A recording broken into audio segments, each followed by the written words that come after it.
Right, I think I'm live. I think I am live. But hey guys, welcome to the Ty live stream with your host Ty here today just to talk it out while I'm rolling up. That's what the title of this is. I'm rolling up. Let me find my game case and get on with the story. But it's been a lot going on just in my mental my sphere of reality so far. Been coming across a couple videos, watching a couple shows, well, podcasts and things like that. I know a lot of people hyped up about the Alex Jones and Joe Rogan situation. That was pretty dope because just for me on a personal, because I have saw Alex Jones like cursing out. I actually went on Infowars.com to see that video just a couple hours after he like cursed out Joe Rogan and all these things and said he was working with aliens. But other than that, past all the drama, hopefully y'all having a wonderful morning, evening, night, midnight special, whatever time you decide to watch this.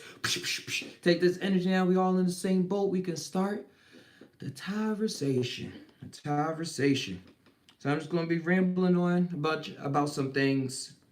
That's just on my mind, just to let it out. I was listening to Baba Kalindi, the guy that y'all hear on YouTube that talks about taking 30 grams of mushrooms. And just like thousands of probably other people out here that are taking mushrooms at those high of doses, things like that. But he's one in particular that has been on Facebook. YouTube, but all in all, he had a video on Facebook, on his personal Facebook, where he was talking about the year 2020, artificial intelligence and 5G technology, and also a crystal ball, a giant 140-pound crystal ball that he wants people to come up to his place. Certain people come up to his place and actually interact with this crystal, the interact so that they can be prepared for the upcoming infrastructure that's going to take over the world, as we already see. So whatever it is that's done in that realm, man, I'm happy that he has access to it and able to like do some things and help us out. Whatever it is that's going on, I never deal them high doses, but there's the tie on, um, what was that? When he was talking about the 5G network and it's going to be connecting to the virtual reality system that's being built up around the world. I was just watching type in holodeck 2 by Google demonstration. And that technology that we have right now is pretty awesome. And how intuitive the machines are becoming, the AR machines are becoming is very surprising. Well, not surprising, but it's just very cool to look at. And it has some fear in it because you got to look at it. The AI is creating that environment all by itself. Like when they put on the goggles, they were able to look around and it was like able to sense where the floor and the wall was. It was mapping the whole area of wherever the user was looking at. It mapped it out with grids and everything, like how y'all see blueprints and stuff made.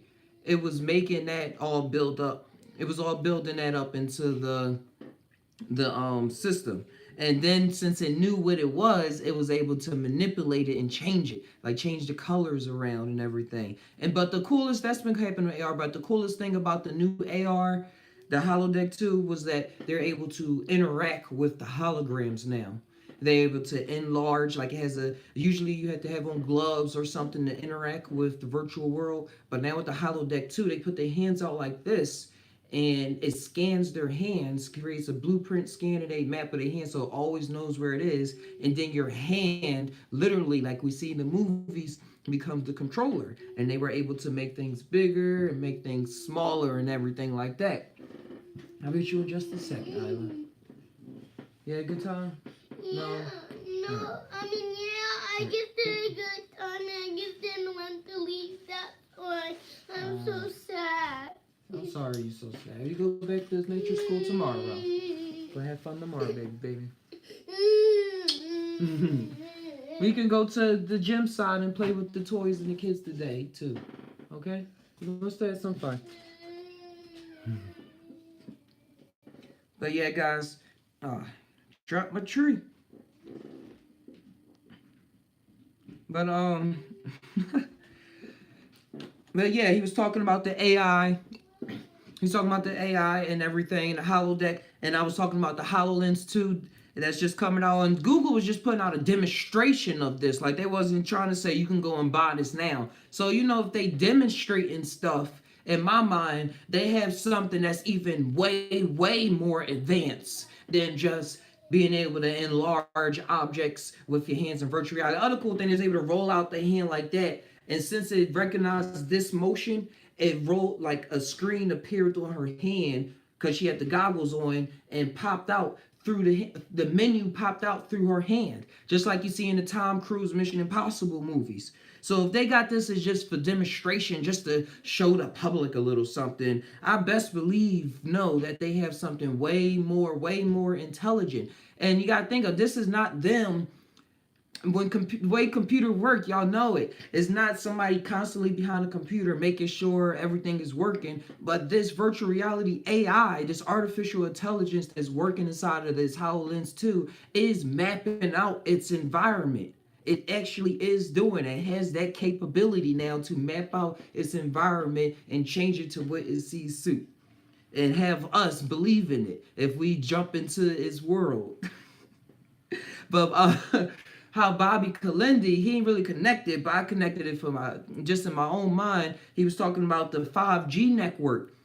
And he had mentioned how remember how they had 2G that was just on the flip phones. Well, 2G, this is my interpretation. 2G was just on the flip phones and things like that.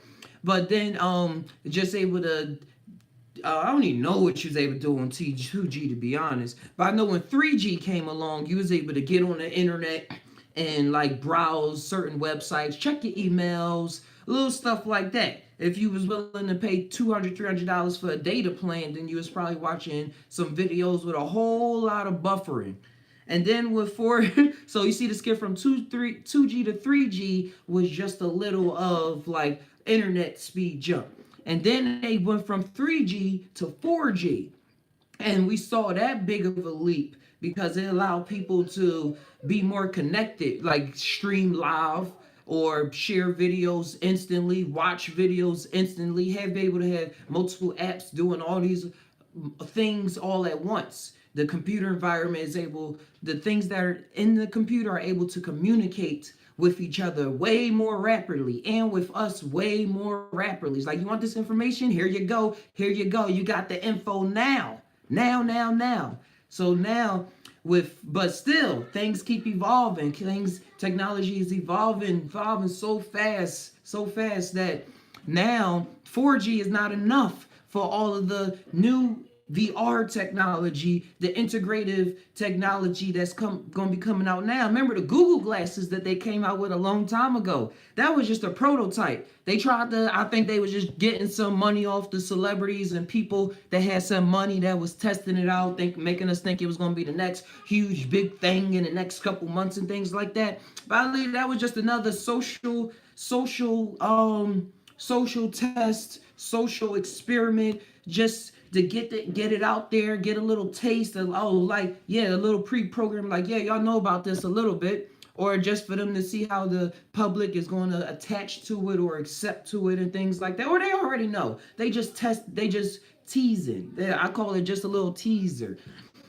And but the internet around. Why I'm saying this, because the internet that was around was not able to connect. I mean, internet was slow back then. I think it was still 3G going on to 4G. Yup, sample tech for the sample folks. What's up, you well? And what do? Oh, it wasn't able to, like, the premises of the Google glasses was to be able to have augmented reality with different things going around. But if your glasses the only thing connected to the internet and everything else is just like based in this reality, I just use that term, based in this reality, not connected to the internet world, is not going to be able to really interface like how we envision it or how the engineers and people were envisioning it. But with the leap from 4G to 5G technology, we're going to have, like, I was reading, what was that?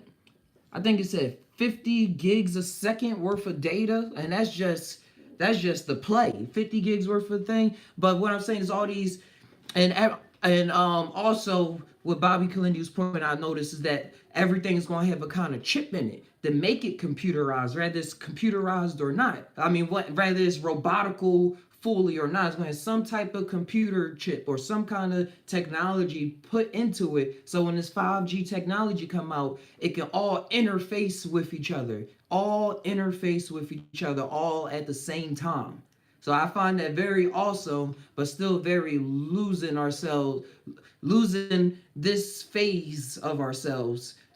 Very very fast, very fast. I see that happening because everybody's going to want the 5G. Everybody going to want the fastest thing once they get a taste of it. You can be like, oh, I ain't going back.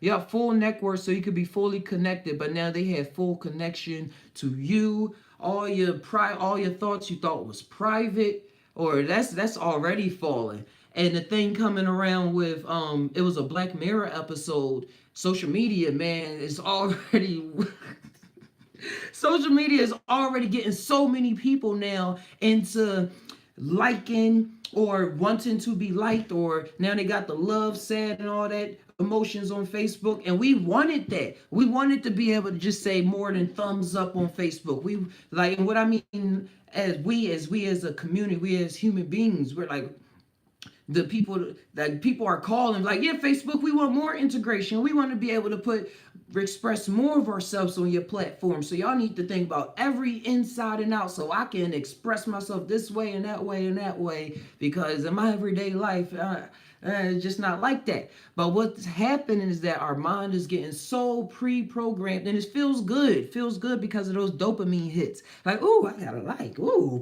things are just firing off in your brain. And you cannot even try to play it off as like, hey, peace, void.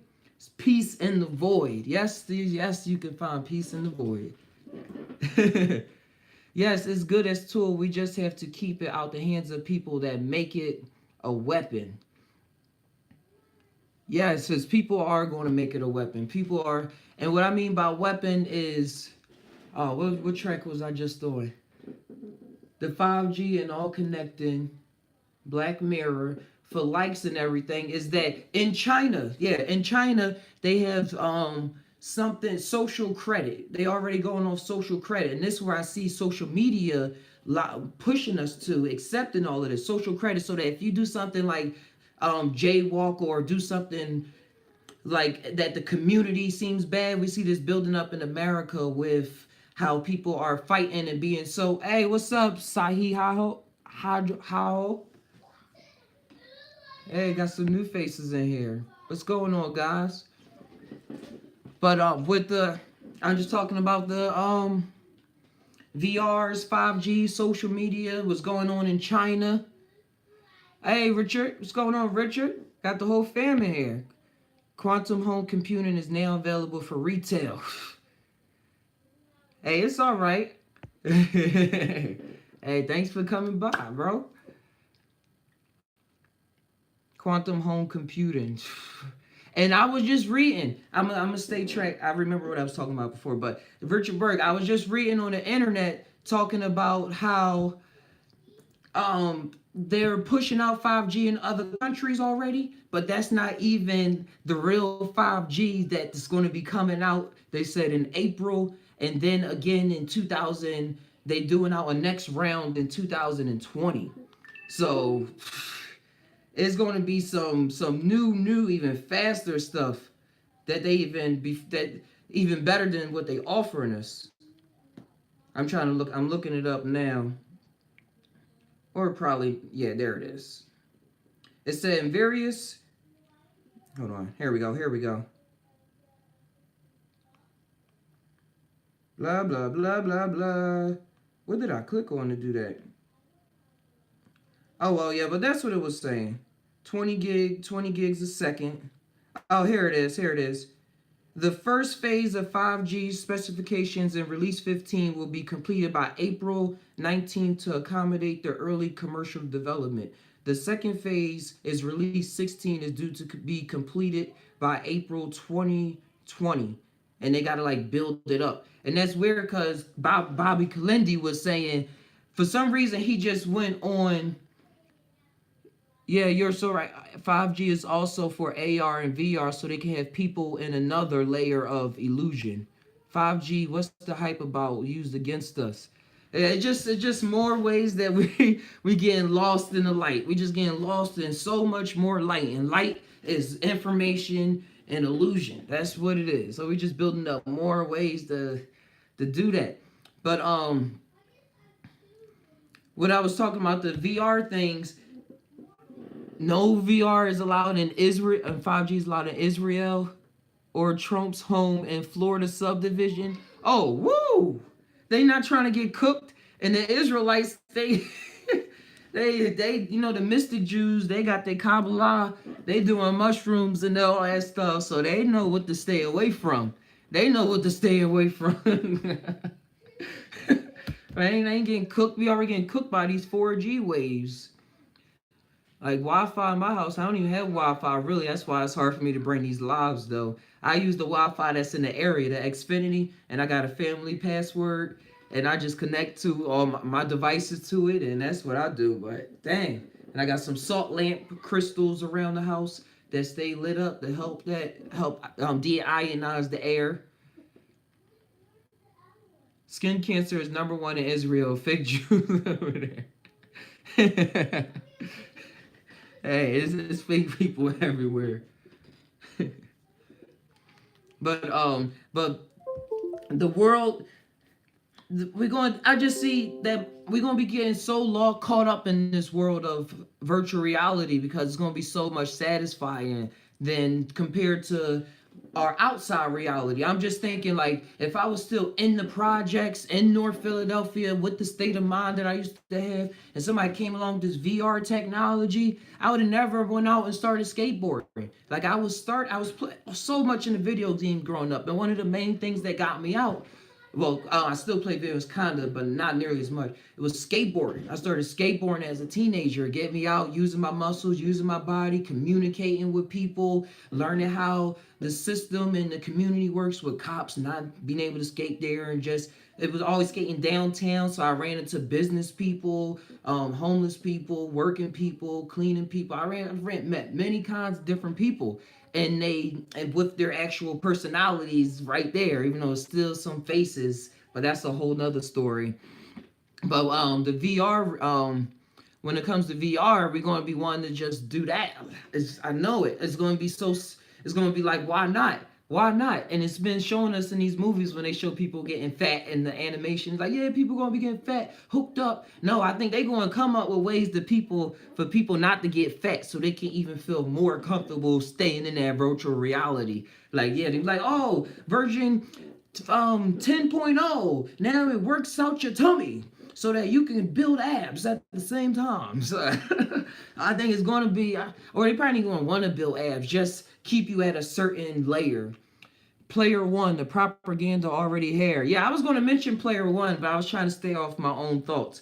But Player One, y'all saw in Player One where they were all inside of the trailers. They was all in dirty, dingy living conditions. But because they had the VR and everything, they running their treadmills. They was cool. They was living good. They was living good.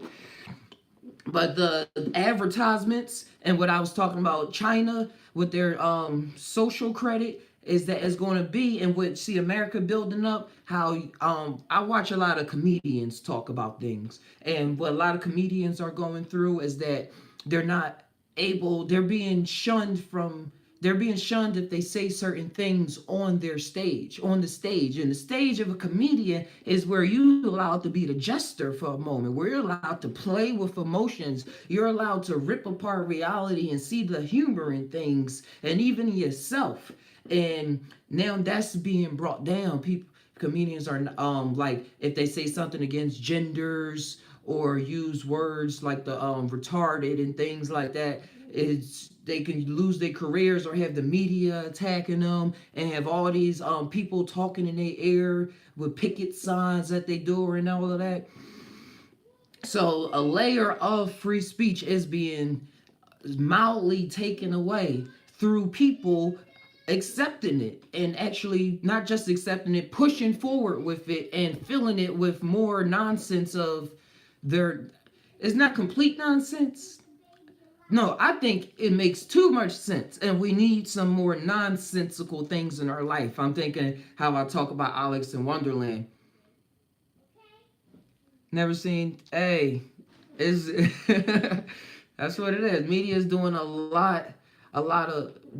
Wait, media is doing a lot of people control. Yeah, they controlling a lot of people. They controlling a lot of people because it's so simple once you figure it out. But the it's so simple. It's so simple. That's how I got put. Guys, it's so simple to manipulate somebody else once you have, like Jay Z say, once you got the keys, they got the keys, the keys. Like Future, all of them. That's why you see Future now. He's saying like this gonna be one of his last albums where he's actually playing making he said this one of his last albums where he's going to make people feel good for doing the bad for what I say doing the bad things that they do or doing the things that they do that's not benefiting them. He actually said that. He said he want to make more songs about falling in love and things like that. So it's a lot of things changing, and it's so easy. It's so he's a millionaire now off of just saying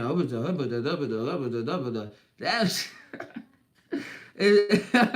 and I was one of the ones blasting it. That's how I fully know. Future's one of my top people. Because I always thought he had something else going on, but he just was so hurt and stuff that this is how he was playing it out. But I was like, yo, this control factor. That's why I stayed away from wanting to become a big rapper and things like that. Because the control thing is just, whoo, it's just, whoo. Shrooms, calm that down. Calm that down. But yeah, Future is fire. He is on fire. That's fire. I gotta look up his sign, see if he a fire sign, a Leo, Sag, or an Aries. But he be on his chill though. But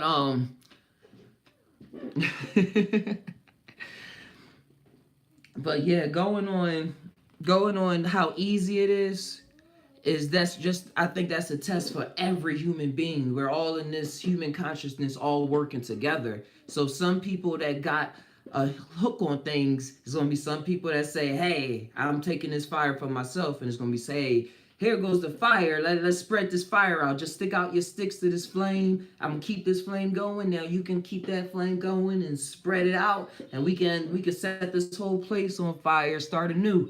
Thinking about farmers, like when they torch the land and in order to refertilize the soil, and it's actually one of the best things that can happen. But I'm just telling. I'm just telling. But the social credit thing, I think, is going to be real big. Like shows like Black Mirror. I can't wait for season 4. We're going to do ties on every episode as soon as they come out.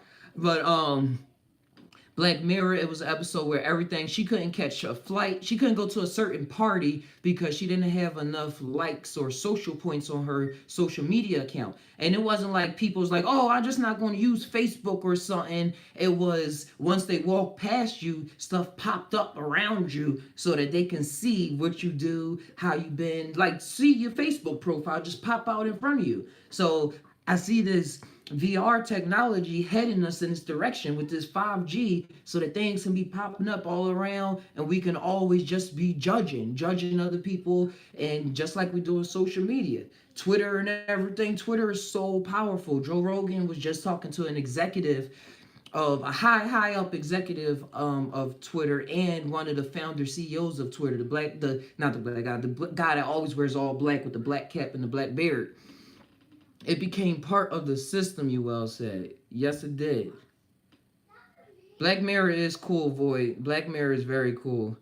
And Saha said, like little sparks of electricity going off in the darkness. Like they try to get our mind off what they doing to the earth. Yeah, meanwhile, they they still cutting down everything. Like they trying to trap us in a bubble and still go out and conquer all the land, as if it's not enough that they got enough, they able to, I don't know, use us like battery generators.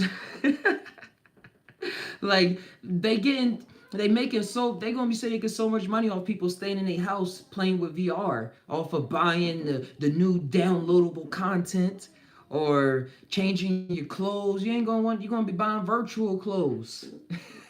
And you're not gonna be able to see the clothes unless you're looking in the virtual mirror. It's probably something. Buy a skin for your skins. Like, I can't even see what I'm wearing. Tell me how I look, guys. Does this look fly? Does it look fly? And that's what we're doing now. We like asking other people, does it look fly on me? Does it look fly on me? Instead of just looking down and seeing it for us, looking at it for ourselves. And if we think it's fly, then hey, I'm gonna abide by that. But yo, this is just wild. It's wild because it's just all so much in your face. And it can get so much caught up into the conspiracy realm that a lot of people could just not know what the fuck they talking about. And then people would just be like, oh, well, why are you so fearful of the 5G? You just crazy lunatic. Like, it's always something here. They did a test on PS3 phase. I missed the PS3 phase. I've had PS2 and I had PS4. But yeah, they do little tests and they make it so fun and entertaining. So much fun and entertaining. You find that with Nintendo too, just going into the gaming field. Nintendo tests out a lot of things. They test out a lot of stuff. And a lot of I'm thinking about like the extra attachments that go to games and things like that. But it's something's that's a whole nother story. I was just going in my head thinking about the difference between Nintendo and Sony and PlayStation. And it seemed like Sony and PlayStation is like they did a bunch of acid, and Nintendo they popped a bunch of shrooms.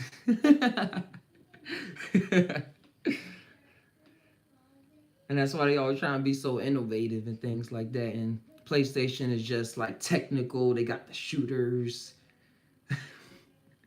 Like LSD is like, you're God here.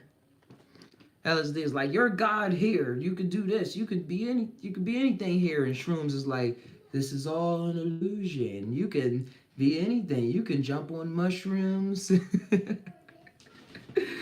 can be in topsy-turvy worlds. Blood don't exist. Blood is purple.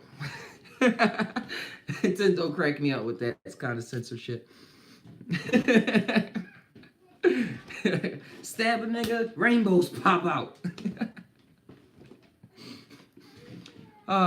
But yeah, it is nothing to really fear as long as we have the information and things like that.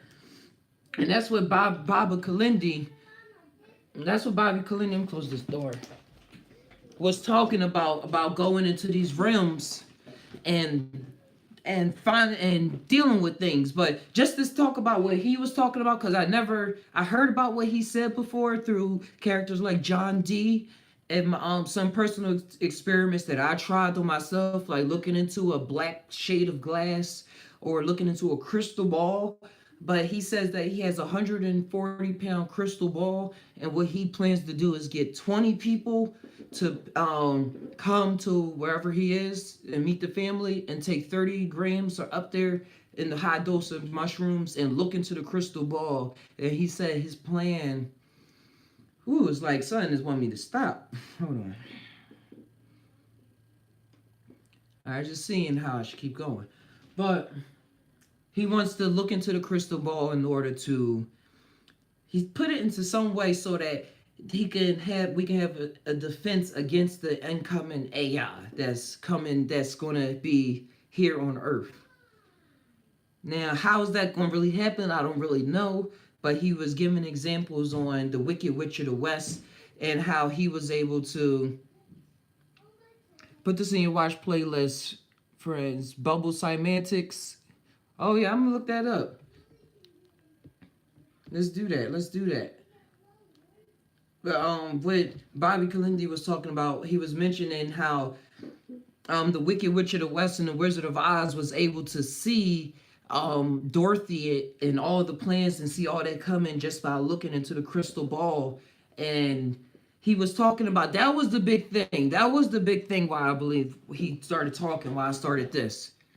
AI is crazy. What if it's like Ultron, just scans the entire internet in seconds and plays God?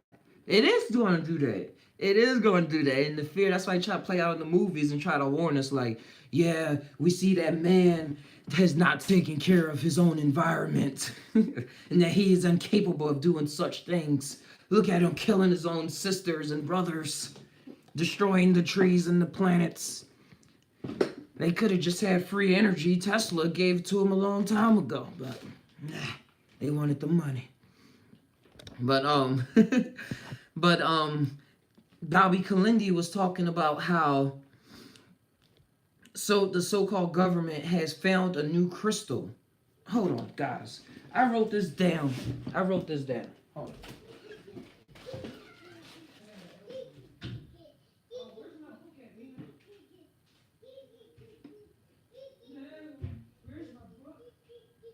I had a book where I wrote down everything.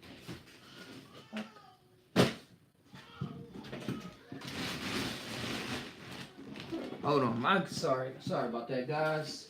But I really wrote down notes so that I wouldn't go through what I was about to go through now.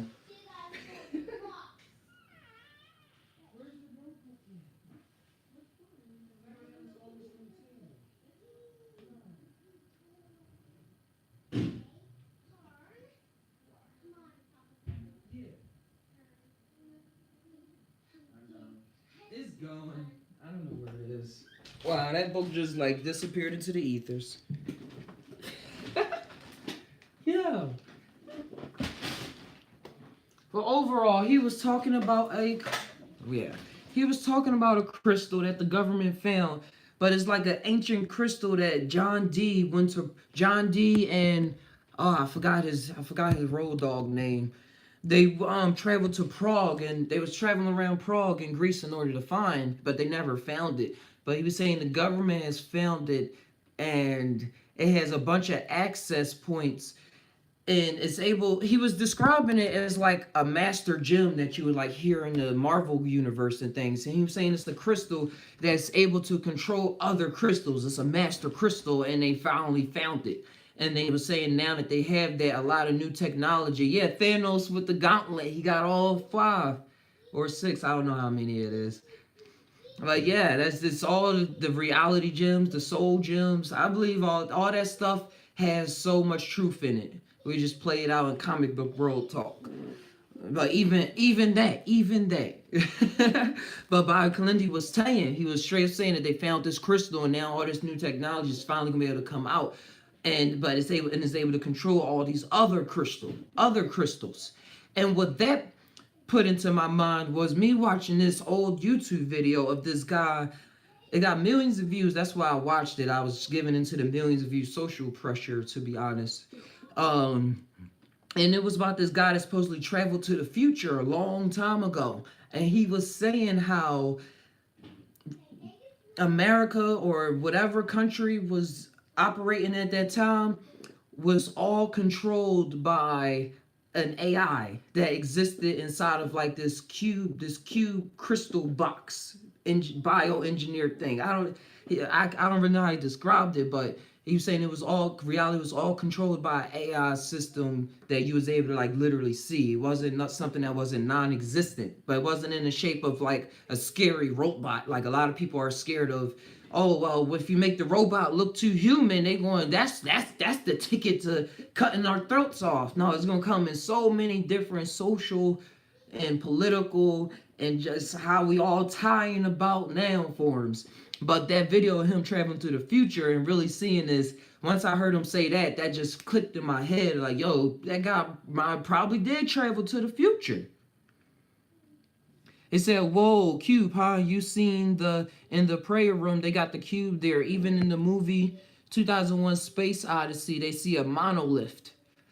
A monolith. Yeah, I just popped through my head. I know what you're talking about. That is in the Space Odyssey. I just ran across, there's actually a 2061 Odyssey book. They make the movie out of it, but I got that in my tabs because I wanted to actually just read the synopsis or actually probably read it one day. I was like, oh, he wrote more books, Arthur C. Clarke.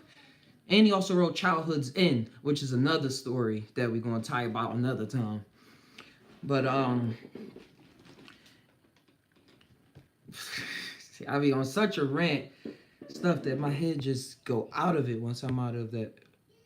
Oh, the crystal cubes, and then finding a crystal now that Bobby Kalindi claims is controlling all as like a master thing. And they're taking high doses of psilocybin, DMT, and things, and they're able to access the information and things that's in this crystal and bring it and do what they do. So once I heard that, I was like, wow, wow. But not to throw a concern that I had on my head though, but I see where he coming through. I had a cube thing in my last trip, say you well,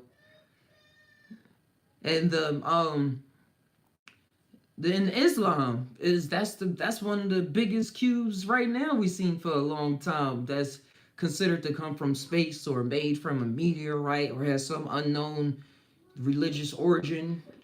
The biggest the cube that they walk around in Mecca, and they walk around it in the same circle and fashion, generating all this energy around it.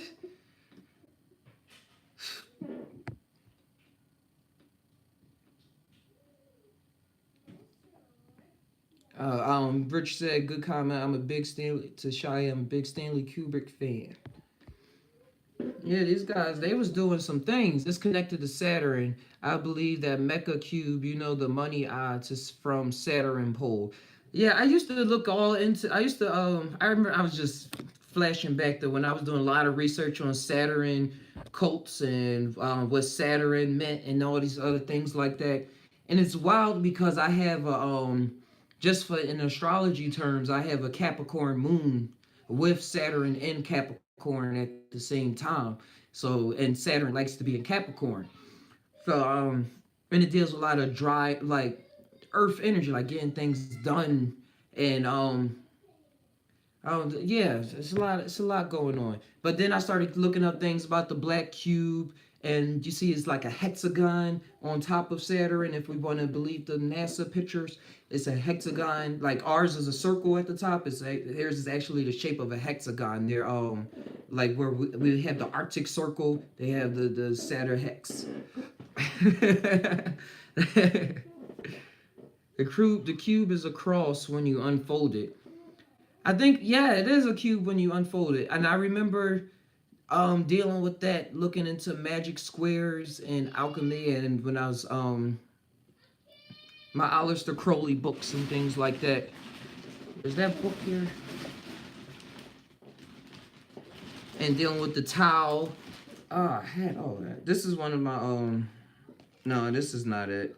But just so y'all know what I'm looking at real fast, this was a book called The Miller Pillar by Israel Regardley.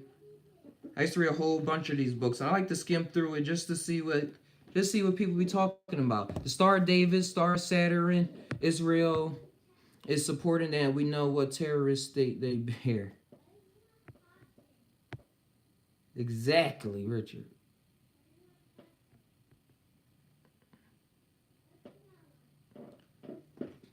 Yeah, all of that Saturn worship. I think when you get into cults and just worshiping an energy, you conjuring that energy into this existence. So like I was saying, Saturn knows how to get things done on Earth. Saturn is like it's like an old man kinda. But still like got to work at know he got to start from point zero, put a lot of work into it, and eventually it's going to come up. But it comes with a lot of dryness as well because it doesn't have that much emotion attached to it. Saturn does not have that much emotion attached to it. So it's just like it's business like. It's real business minded. Real business minded. So Saturn worshiping, and if any Israelite or anything body out there is bringing about a deity of especially a planet, it's not itself. I was just tying. It's not itself that the planet itself is the devil, which is I used to get caught up in that. Like, wait, are they saying that we gotta move Saturn out of our solar system? Like, get away from us, Saturn, or or does it just possess certain energies that I'm tying them that can be used and manipulated to manipulate other people and things like that? Because when people don't know, they don't have a space, they don't have a solid home in the fourth and sixth dimension. They don't have a solid home in the fourth or sixth dimension. They just they can get their house robbed, taken over. They could be homeless, just looking for a place to stay. Then that Saturn come, and then somebody come with that Saturn energy, like I got something for you. I got a house for you or something. And they like, oh, I live in there. Bang, gotcha, bitch. I saw something pop up. I swear, just like, wait, I swear, let's just attack the planet. That's what I used to think. But I had another book since we was on that.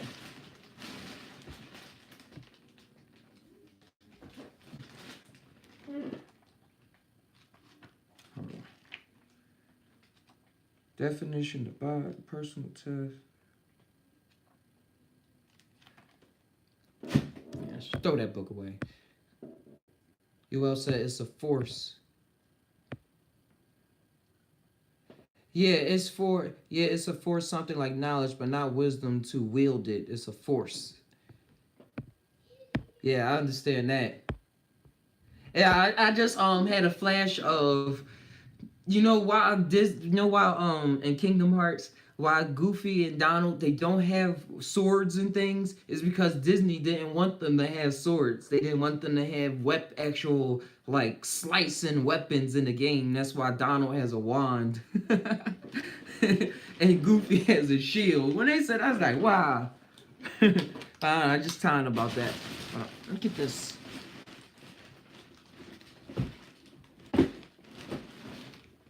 No, I back one more time. I'm so unprofessional.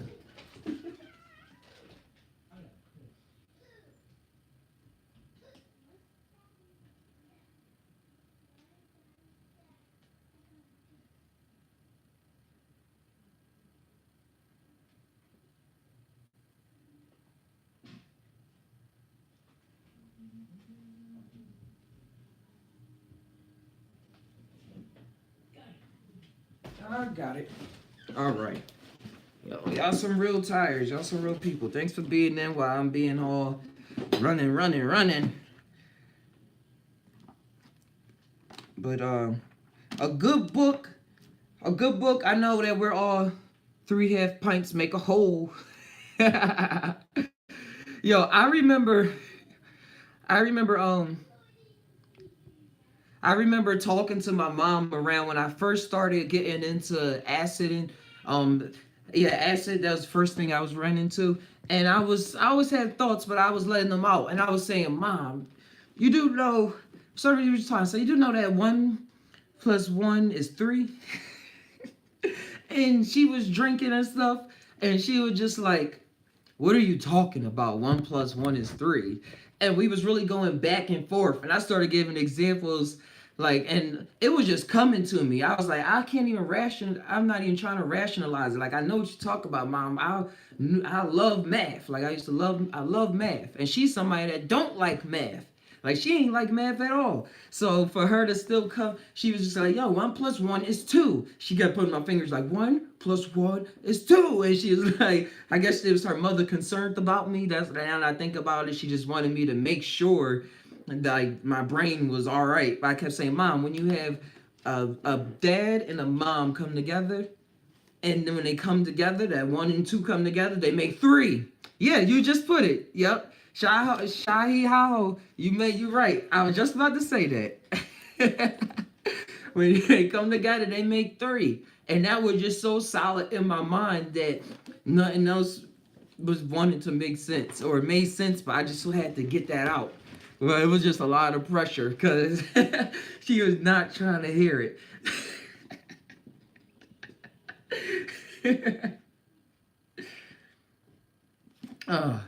But another book, a book that I just think is cool because we dive into these realms. But I think it's people that also have dived into these realms and other dimensions as well years ago. And I'm not just talking about the religious figures that when they wrote it in books, their messages got all messed up and things by the people that wanted to control people by that cool message they got. But people that were like getting shunned out of society because of their weird ideas back in the day, like they'll get excommunicated or they just kept on the low. They kept on the low. So that's where they hear about the alchemists and things like that. And in my book, in my story, I hear about the alchemists and things that had to stay on the low brow so they could stay on the high shores for real. So they wrote down a whole bunch of symbols and they wrote cookbooks, like they would call it cookbooks, where only other alchemists were able to decode the lore that was in there. Like you might hear something about a 2-headed dragon or something like that. mix with something and be like, oh, well, that's just some storytelling. But no, that was all some symbols and codes and things. So I just I just have an appreciation for alchemy, even though I still dive into these worlds and I know that nothing makes sense because the lores and the stories that they were given didn't make any sense. It didn't make any sense. So when I used to read them, be so heavy induced into wanting to see what it was about, I always had that extra sense that now when I first took psychedelics, I was like, oh wow, this is what was going, this is what I was coming to a realization of. It just literally took my mind to create, manifest the plant medicine so that everything could just all be working in harmony and flow. That's what really just ties to me, that we think we're so disconnected. We think we're so disconnected. That's why I make the videos just saying, "Hey, believe in yourself," or "Hey, think like this," or hold these kind of thoughts in your head in your shape or form or fashion too. Not just what I'm saying, but in your shape or form or fashion. And watch is going to change some things. And why I bring that up? Yeah, same here. That the alchemy. Oh, I never saw alchemy spelled like that. The alchemy. Is how I go deeper finding new rabbit holes. And that's why I bring up this book right here. The Golden Dawn is by Israel Regardi. I'm gonna put a link to it in the Discord or somewhere else, however I can find it, to like a free PDF, or you can just Google. They have PDF versions because a whole bunch of editions out, but it just has some cool interpretations of symbols. Oh wait, I just opened it randomly, and I saw the cube opening up into the cross. No, and then I like I'm gonna find the real page out that just flipped by, but this one by real quick. Like here, how we talk about the cross and it laying out, and they put a lot of Judaism and Hebrew stuff into it, but it's not really based off of Judaistic principles. More of like the mystic side, the esoteric Kabbalah. Yeah, interesting book. Should be easy to read. I'm gonna give this one yeah, it's pretty thick. That's why I mostly thin skim through it and just see what pops up and things like that. But it's a good book by Israel Regardless. It has some rituals and things if you want to go that far, and about the grades and stuff like that, and magic circles and magic squares. Holy Mountain. I need to watch Holy Mountain. And I don't know if I need to watch, if I gotta watch it right after a shroom trip or right during shrooms, or just probably now and not just at the time I was trying to watch it. Cause I think I was trying to watch it with my girlfriend, Holy Mountain. And I was looking at stuff like I was able to get some interpretations, but I just kept thinking about what she was actually seeing. and it was wild. It was wild. But I'm gonna watch Holy Mountain. I had to watch it. It was a lot of suffering going in there, but I think that's what humans been doing. So I'm gonna witness it. The Calvary Cross. Yeah, they call this the Calvary Cross of 10 squares amidst to the path of Mars, the 26th path. But wait, I want to find that thing because that thing unfolded just like how we was talking about just now. Oh, and Yoel, I'm gonna go back to your comment. I saw it pop up. I didn't read it all the way yet. But remember on True Stories when they was talking about the Naga serpent. I run across so much information, but it's just when I want to regurgitate it, I'm not a regurgitator, and it could be because or not a good. I don't know. But when it comes to fact, like oh this statistic 5.3, that just be getting right the fuck out of my head. But but go talk about the Naga serpent and everything. Why I call myself Captain Naga and everything. I run across a whole lot of information that just was building up. Like here goes something right here, just a cool picture. And I'm pop all these up on the green screen too when I redo all of these. But for now, here go one about the serpent on the tree of life and the Kundalini energy wrapping around. Even though I wonder why sometimes they take away the Dioff path, the path of knowledge that's like right there in the middle. But hey, All right. Yeah, the serpent power and the wisdom and everything, and how serpents are found all throughout every country. I mean, country. Yeah, all throughout all the countries, indigenous cultures. The Kutakan. Wait, I'm thinking how ancient aliens say it, that narrator. Kutakan or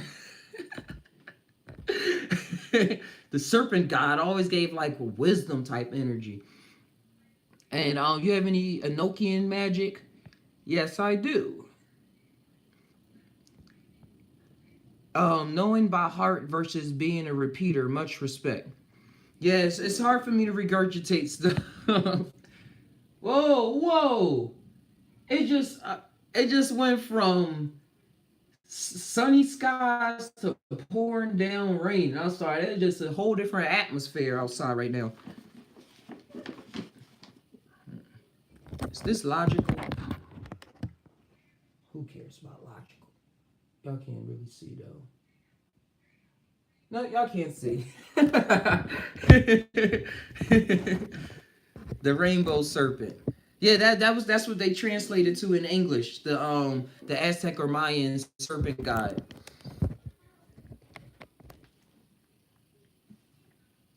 And the Kundalini energy, I'm gonna just keep skipping back and forth. But why I call myself Captain Naga, the tie on it more. Back in high school, I was like an emo person. I was straight emo. I used to put dark makeup around my eye. I used to do all this. I used to be real emotional and be depressed. And looking back, you would probably think it was for no reason, but it was a lot of things that was going on internally. I was real connected to my emotional nature, but I didn't really know how to express it except through that channel of emos, because that's what I was seeing on the internet. So that was the channel, that was the program I lined up with, or fell into, or came up with myself, or something, whatever. But I started I started like and I was still in the church. Oh, here, you could just take it. I never got the chance to actually roll it. It's just sitting there. Yeah. But I'll show you this. oh, that's pretty cool. That's pretty cool. And I'm gonna show the tires just because you showed me. Then I'm gonna get back to my story. Okay. But this is pretty cool, guys. Look at this. This is fruit, guys. Look at all that fractal geometry going on. That sacred geometry. Look at that. This is not a fruit. This is a kind of a cauliflower broccoli. Romanesco. Huh? Romanesco. Romanesco. Wow, that's pretty cool. Make this a background. Some fractal patterns. Like imagine this moving around. There's a bunch of fractals. Like if I start spinning it. But thanks, dear.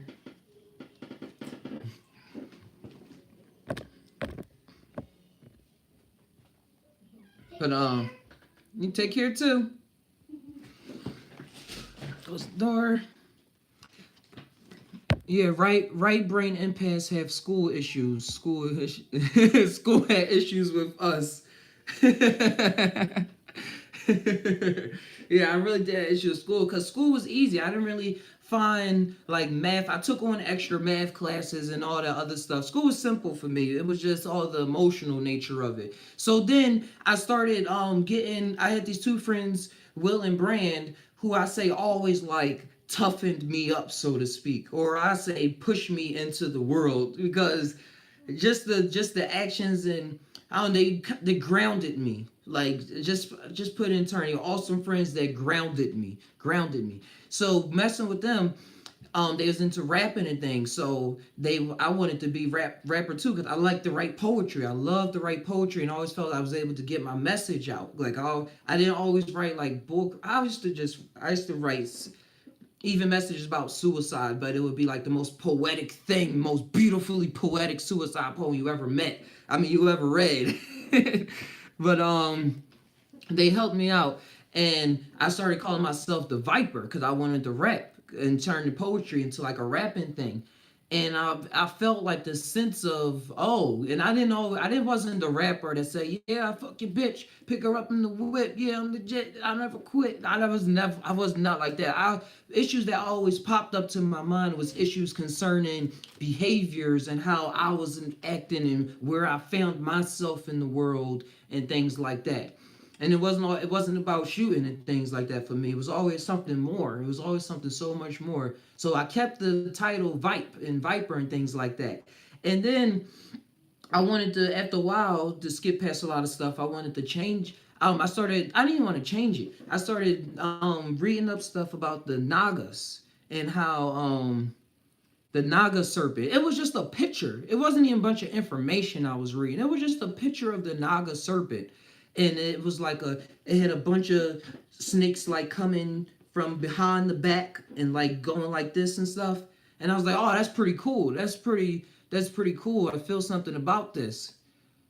Be as wise as vipers, but as harmless as doves. Yes. And that's why for a while, to catch up with the story, once I finally called myself the Naga, and after that picture I started calling myself Naga, but to myself. But then when I started getting more information, I started calling the Naga. I started seeing Nagas more. The Shiva for you, Shiva the destroyer, the bringer of chaos, but of balance as well. Good balance, good balance. But wait, that last comment kept me on track. Yeah, for a while, I started going back. I started saying I don't want this nature anymore, because I started saying, oh, well, was that thing when I was calling myself the Vipe and things, was that a bad thing? Is that something I should have never did? Because it will come with a feeling of, oh, yeah, this is who I am. This is, oh, whoo, it's on. Like, that's the Vipe character. That's the Naga character. Like, I got something I got to tell you. I got to tell you. So that's the character it always brought about in me, even when I was making music. So it changed to Naga during the Just Time, when I was looking up things about how the Nagas was worshipped in a lot of different cultures and things like that. I'm not worshipped, but look up upon as the wise serpent, and give y'all know everything I just said, everything I was trying to tie on. But that's how it started. That's how Captain Naga and things just came about. And I was always on a funny, jokey side, because I'm the jokey type. I've been waiting for somebody to say Captain Nigga, and me be like, that's not my name. That's not my name, bro. That's not my name. But hey, I think it almost happened once. He said it was Shiva for me, and Krishna led me to Vishnu. I'm not sure. Like, I know the names, but the actual personalities is not really coming to me right now. But I know they all, yeah. Speak. It's Kundalini power. It's speak with emotion. Yeah, that's what I felt. And that's the only reason why I believe in it, is Kundalini energy. When he talk about the serpent and the snake, like in my personal view and story, is only because I was calling myself the Vipe and Naga and feeling this energy and stuff. And then when I hear people talking about the Kundalini power and everything, is like, uh. Oh, what's up, Brad? Kundalini. Hey, it's all good. It's all good. Thanks for showing up. It is about that time. It is about that 2 o'clock time. Dr. John D. Samuel Richard said he got something for us. Dr. John D. Samuel Liddell, McGregor Matthews, Eliphas Levy, 3 occult authors. A lot of dark knowledge, but knowledge nonetheless. I'm reading Libra Lilith. Very strange sexual story. Ooh, I heard of John, never heard of Samuel Liddell. I heard of McGregor Matthews. Yeah, it is a lot of, that was another part of my life. That was another part of my life that shows me how a lot of people don't really dive into the information, because they see a lot of things as being evil or something that just doesn't need to be bothered with. Well, I in the past I downloaded a torrent file that had 5,000 occult books. I don't have it no more. Like, it was a big loss, but it had 5,000 so-called occult esoteric books. I found it while I was looking for old books on card magic and sleight of hand. I wanted to find some old books, but I ran across old alchemy books and it had like 5,000 books on there. So it had a whole bunch of Liber. That's how I ran across all these authors. You said they was categorized by authors and everything. I wish I could share it, but I just don't have it anymore. But Liber Lilith, I never read that one. But Lilith is a cool character.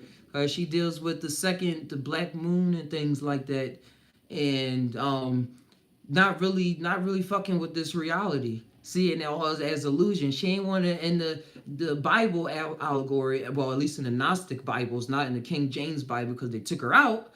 That's how base they are. Like, she didn't even exist, but not even metaphorically or allegorically. But Lilith didn't want to mess with Adam in the garden. She like, this is garden and you ain't shit. You ever read a book about You ever read a book of Node about Cain and Lilith? Woo! Cain and Lilith. Where Cain had them babies. Met up with Lilith when she left Adam. And then Lilith was like, oh. In Sumerian text. You know Anana? No, I don't know about her.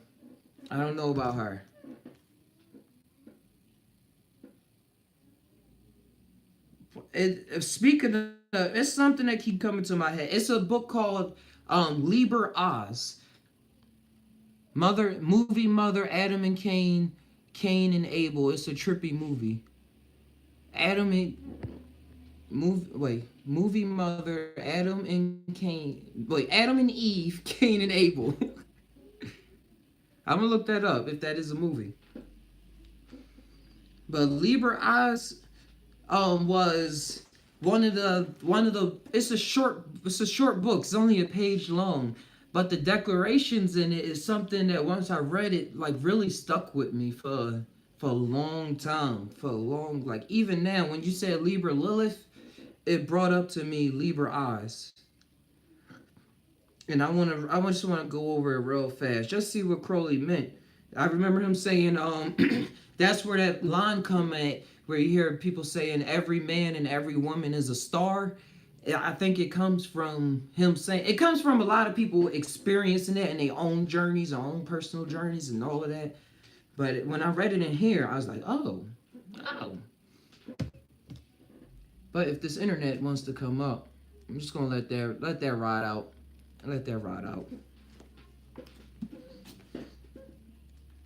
But no, I believe it's the next step.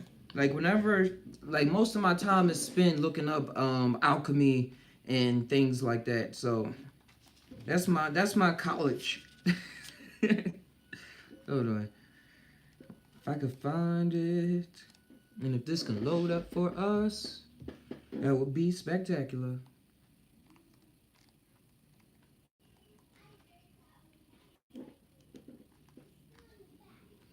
But Richard, the book of Liber Lilith is very expensive, so you might be able to find a PDF somewhere on that. And just how that's where I found it. Yeah, I was trying to find a couple books on like get the hard copy, so I know what you're talking about. I was trying to get them on eBay and things. I was like $1,000, $800. But then I went into the PDF world and I was thinking the mycelium for creating the internet. So, hold on, if I can find it. But that's how it used to be in the past. This stuff, my first or second episode, it just tied. I was so thankful for the internet because I was coming to the conclusion that a lot of these books, a lot of this information has been here forever. But you literally need to be in the know. You need to know somebody in order to have a book. Or you had to be part of some society, or you had to give away some of your rights to join a cult, or if you joined the right kind of cult though, then you was in. But if you didn't, then you was just another slave. I have a real library amount of books. It's all just a bunch of numbers anyway when you look back at it. It's all just a bunch of all code, rather it's in the technology or in the physical. That's the kind of stuff I say to make me feel good.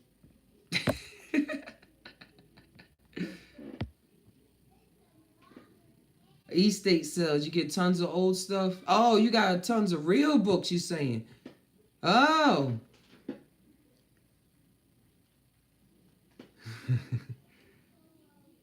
I can imagine that, especially if you're in the right kind of neighborhood, in the right, not just hood, where it's actually people that was studying things. You get their belongings once they gone. I can imagine, because I live out here in Chico. Richardson, I finally found one priced at $450, but the one I found online was $999. Dang. But I'm finding out what you mean. The internet is unavailable, even though you say you're connected to the internet. I want to read Libra Eyes.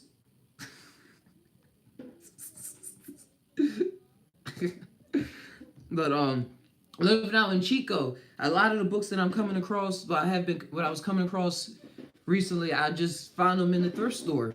I found these in the thrift store. I have the PDF version of this for a long time though, but I found a lot of physical books at the thrift store. I'm like, what was the people in Chico into that they donating all these certain kind of books? And I used to work at Goodwill, so I used to see all the books come in.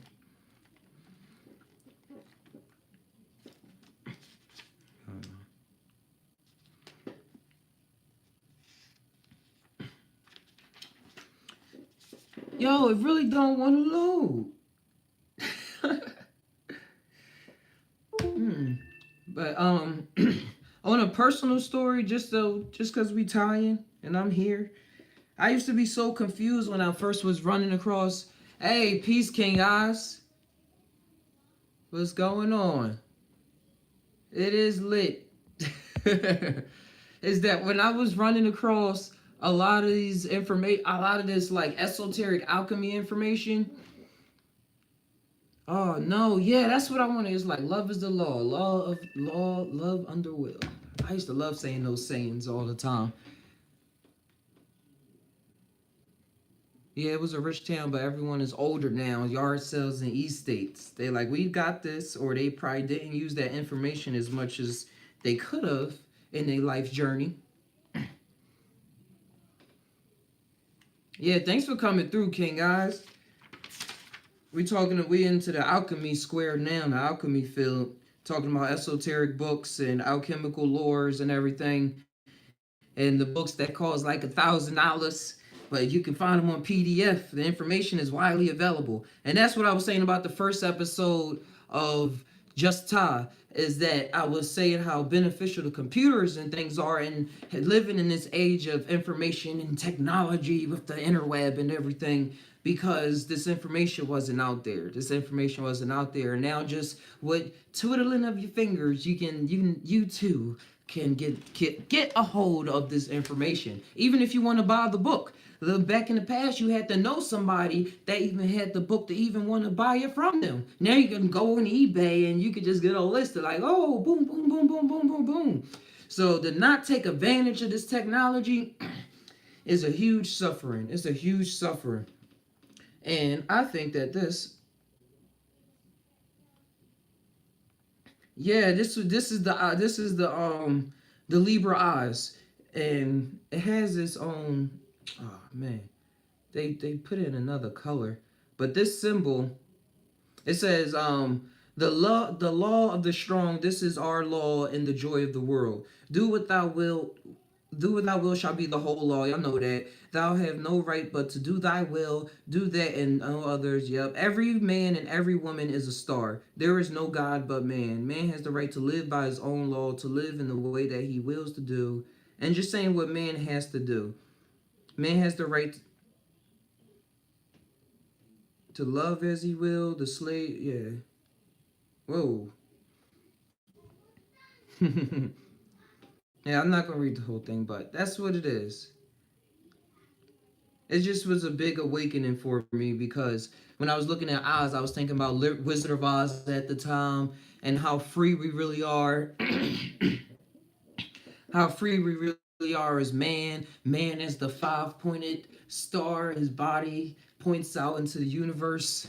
Like, if I talk, when I really start getting loose in my talking, I don't know. I'm trying to talk to myself. I'm like, my inside voice is outside right now, and it can't be helped.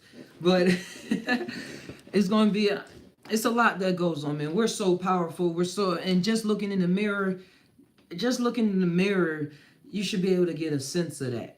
That's where I think beauty comes in. Beauty comes in a sense of, that's why ugliness is just a whole nother facade. Like when we say, oh, that person ugly, bro, not us, but when people say, oh, that person is ugly and things, that's all just, ugliness is a projection. Ugliness is straight up all projection. And that's why a lot of things like advertisements or people attitudes and things and just look ugly. Just look fucking ugly. But when you really have a sense of what's there, the essence, the real essence of what's there, you can get past all the ugly and you start smiling in the mirror, start smiling a little more because that's the power of the universe. That's the universe smiling at itself in the mirror. That's how I look at it.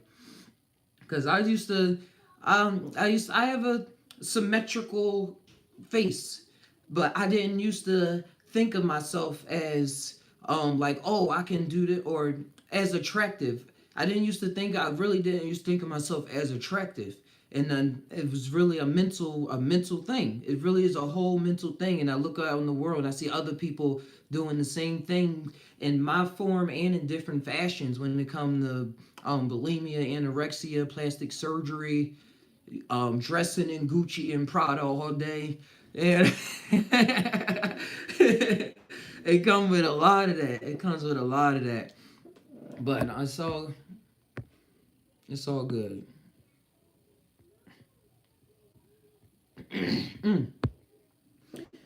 Whew. But yeah, that's just the universe smiling at us. So that's who we are. That's what I was saying. The essence of us has to stay alive. The true essence of us. And it's so easy. It's so much easier to get lost than was realized. And every time I go back into these trips, I realize even some more of what I was probably even caught up and didn't even think I was being caught up, just playing it off. So it's a lot of like that we're existing in. I want to say lost in as well. It's a fun game. I'm having fun while I'm here. So I ain't gonna keep using the term I'm lost in the light. Even if that is true, I'm having fun. Like if I get lost in when I go hiking and things like that, especially when I first moved around here, I didn't know where I was going. From an outside perspective, you could say that I was lost, but I was enjoying it. In my mind, I was saying I want to go down that path. Ooh, that path got that stick and that rock sticking out like that. I want to walk down there. Oh, I don't really know where I'm going. I don't know how far this keeps going, but I'm gonna keep going. And I know I got a little track on how to get back. And even if I don't have a good track, I'll make it back somehow. And if you in that, you're existing, experiencing and bringing about new journeys and letting things happen. Yeah, just mapping, not lost. These terms and terminologies, I think, just stays attached to us from our upbringing, especially my upbringing in Christianity. And that's what was going to tie on coming across a lot of these esoteric books, and I came across these PDFs because I was experiencing things. I was smoking a gang of weed, so I think weed really does bring you to like the edge, but it doesn't push you. So you'll get a bunch of feelings, but you will seem kind of crazy to yourself until those things are like fully realized, until you really see things moving around and really get the sense of not even a sense of experience, but push your senses into a hyper experience, so to speak. But yeah, next step, shrooms. But I was doing all these. I had a closet I was able to walk in my West Philadelphia apartment, and I had all these books on hand. So I was lighting up candles, sitting in the room, just meditating, and really practicing astral projection techniques and visualizing stuff out of my body. And I was like, oh well, if it's not working now, if this just is my imagination, then I'm gonna just keep building up my imagination until it really happens. I don't care how long it takes, because I was like, oh man, I was putting myself under so much pressure to break through. I was like, oh, this is what I gotta do, this is what I gotta do. And running across the books and things, I I was reading books like books by Eliphas Levi. I was reading the Satanic Bible. I was reading books by Aleister Crowley and all these other authors like Israel Regardley and all these other authors that I never even heard of, but just books like titled The Consciousness of the Atom and things like that. So so I was like going forward with it and saying that was all just in my mind. It was all just I see it was practicing preparing me, but it was a lot of iffy thoughts because I was like, oh well, because after going diving into it, I was like, and then talking, trying to relate to people, because I was trying to talk to people about it, but it was people that was still not even wanting to pick up that book, say, oh, that book is the devil and things like that. So I was still attaching myself, oh, I'm just lost, or oh, I don't know, just different terms that will allow me to doubt the information that I was getting. And sure, I should doubt the information I was getting because it's from a book. It's not firsthand experience. But I was straight up just starting to get rid of a lot of things. So I was like, oh, that's just Lucifer and things like that. I was like, oh, probably I was just falling for this Luciferian indoctrination without even knowing it. And I was probably starting to worship the devil and things like that. Well, no, I always did have another sense, but it was something that was trying to get back all these old fears and things of not fully understanding, because I didn't have psychedelic experience yet. So I didn't have the full grip of understanding. It was just what a lot of other people were saying. And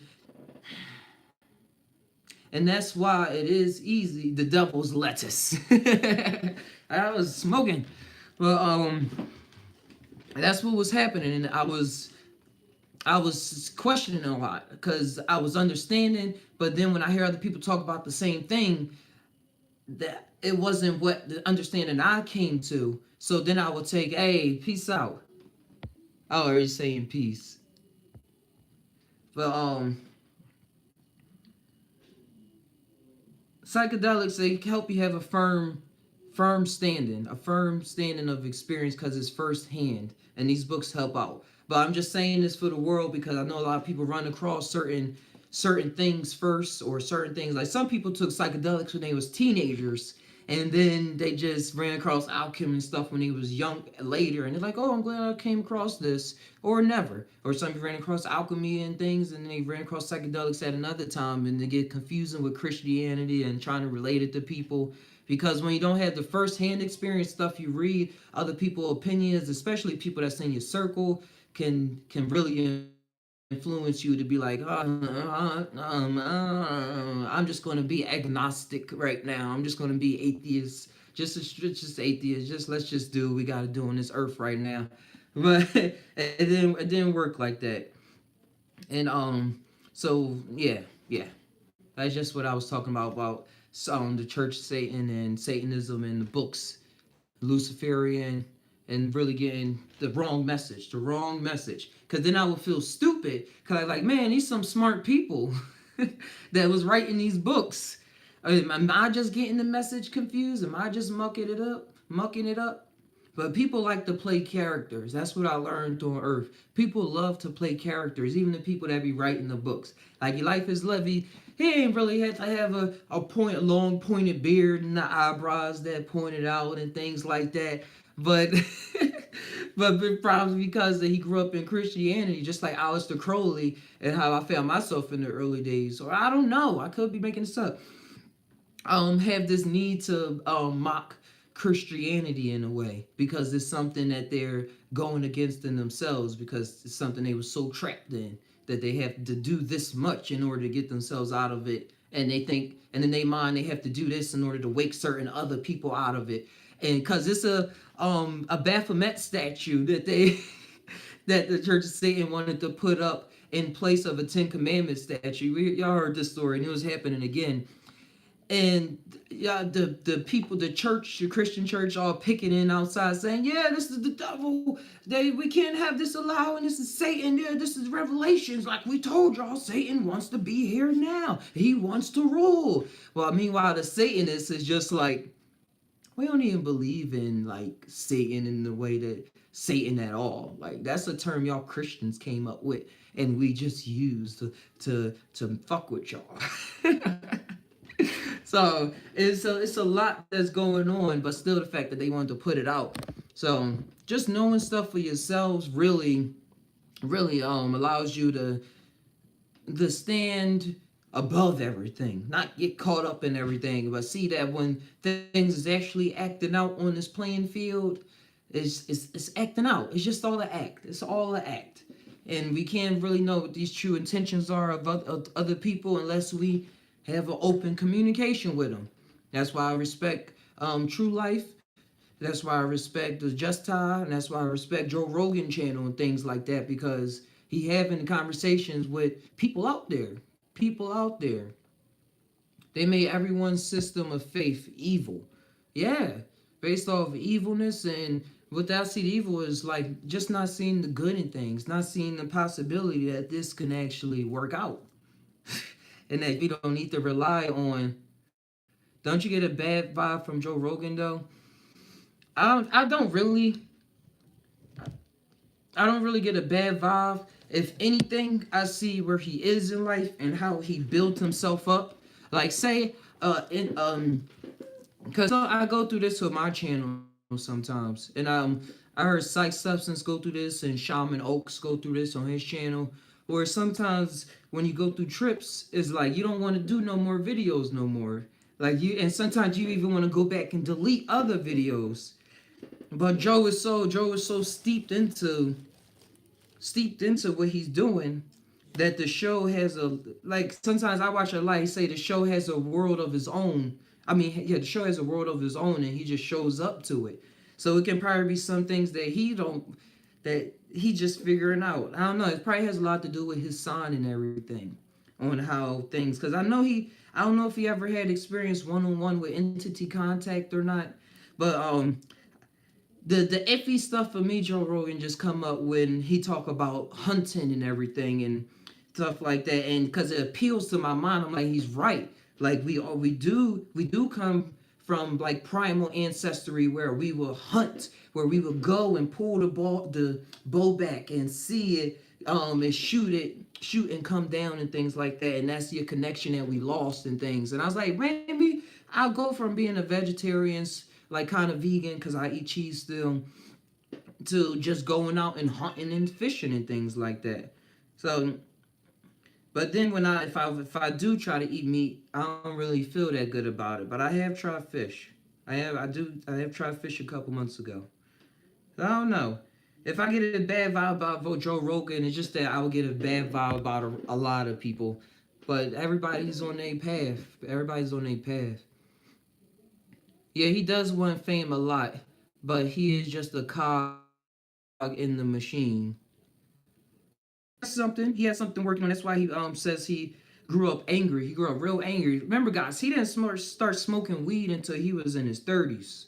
Like, so he had a lot of programming built up into him. And thank goodness that he came across DMT and gotten able to wake him up even this much that he can bring the conversation of DMT to millions of people, even if a lot of people make memes like Joe Rogan always talking about DMT and things like that.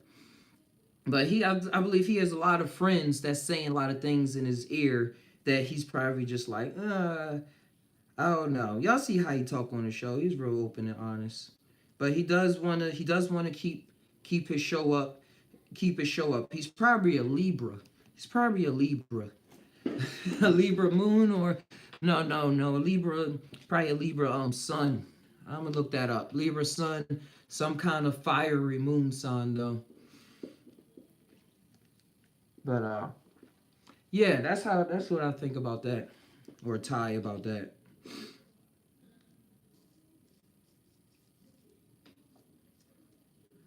I'm rolling up right now, rolling up some Macaulay. Remember that, YouTube. And remember, this is all for harm reduction purposes only. Do not recreate anything that you see on this channel or hear on this channel. What you do with your body is what you do with your body. Do not recreate anything. But hey, guys. Hey guys, I got some white widow. It's pretty good. Some small buds. Some small buds this go around. No. This is thing, not white widow. Green, no, not green crack. Hey, I'm trying to get a good picture. But I'm not gonna get that good. I need some small buds. I don't really want to show that off. He got me this time. What the heck is it? Hey, watch the Lieber bashing LOL. No. I'm not saying that. I'm not saying that it's a bad thing that he a Libra. I'm saying in a way that he communicates, in the way that he displays his actions, is that it's in a real balanced way. It's in a real scaly way. Like Libra is water, so it's able to relate to other people's ways of feeling. And things like that. So he's able to like relate and keep things balanced. He's not all for one thing or all for the other thing. Sweden, I'll show me good weed. It's that Cali Kush. I wish I remembered the name of it. Because it's not green crack. Ah, wait, hold on one more second. I'm gonna go get a lighter. Yo, what is this weed called? Yeah. No, she don't? Yeah. That's it.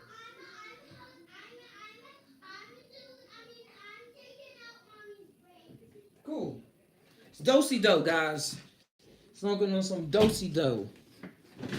Knew it was something wild. I wonder if this is even still in frame. There's some dosey dough.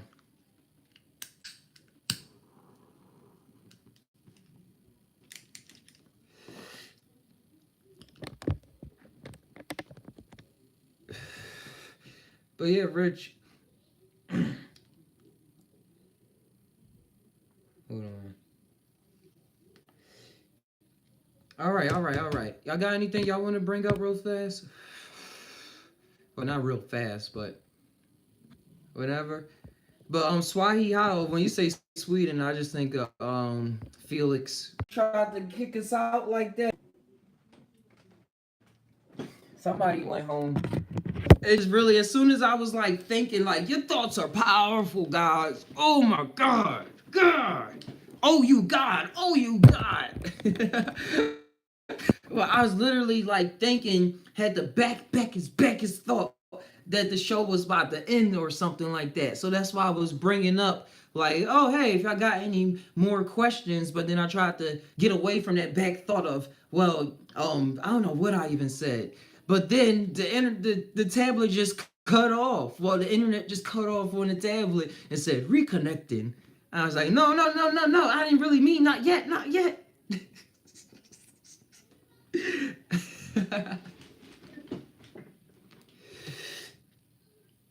Oh. No, it's wild out here. It's wild in here. It's wild out here.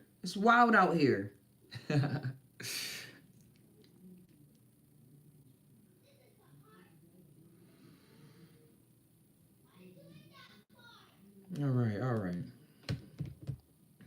But this one cool. This was all right. It's all right in my book. Talked about alchemy, talked about 5G, talked about crystals, master crystals, talked about virtual reality, ads, keep and hold true, because so that you can be daring, subconscious intuition. If I could be honest, you know how much I'm trying to develop that, but I don't want to develop it too egotistically. That's why I love psychedelics. How it just bring about that just like on its own, or just it's just all working together. Because it really is like that. It really is like that. And if y'all in a relationship, y'all definitely kind of see what I'm talking about as well. You're like, oh, I knew I should have walked away. I knew I didn't want to have this conversation at this moment in time. Stuff be trying to stop you from knowing stuff that you know. But we be so arrogant, be trying to do stuff, push forward, say, no, the time is now, the now. And I notice from being a fire sign, being a Sagittarius fire sign, where I grew up not talking, but then when I learned to talk and I like learned that energy, I had to learn to start thinking again before I talk. Or when psychedelics came in, it kind of wiped up that thinking thing, so I can just talk again. But for just in natural ways and stuff like that, it's meant for me to think before I talk if I feel irritation coming about. It really is positive for me to really like let the energy do what it do before I let it come out through my vocal throat chakra. Like, no, not yet. Go back to the heart for a second. Figure out to go back to the fire. Go back to the go back down to the yellow emotional one. Figure this out. Get it right and then shoot it back up. Or get some higher intuition, some purple chalk back in there. And something I was just talking about, and it's probably only be for the people that watch this stream because I don't like talking about symbols that much. But the Just Tie symbol, because I was painting it on a shirt. You out of sync with the vid like a kung fu movie. Oh, way better now. Your right brain had mastered, the left side speaks. Wait, yeah, your right brain had, yeah. I had to work with all of those energies. So I feel all those energies. So when I hear people talking about things, I don't be seeing people saying bullshit. And people really going about figuring stuff out. When they talk about aligning your chakras and all that other things. But yeah, what I was talking about for now, when I'm in this with this is for the people that watch this, for y'all, for whoever here, watch this live stream, is that the symbol for the Just Tie, because I was painting it on a shirt, is that if you see, I don't have nothing with Just Tie on it right now, but I can look it up on the internet before I do this. Hold on. But I made the symbol on a humbug. It was kind of like I was just messing around on the tablet.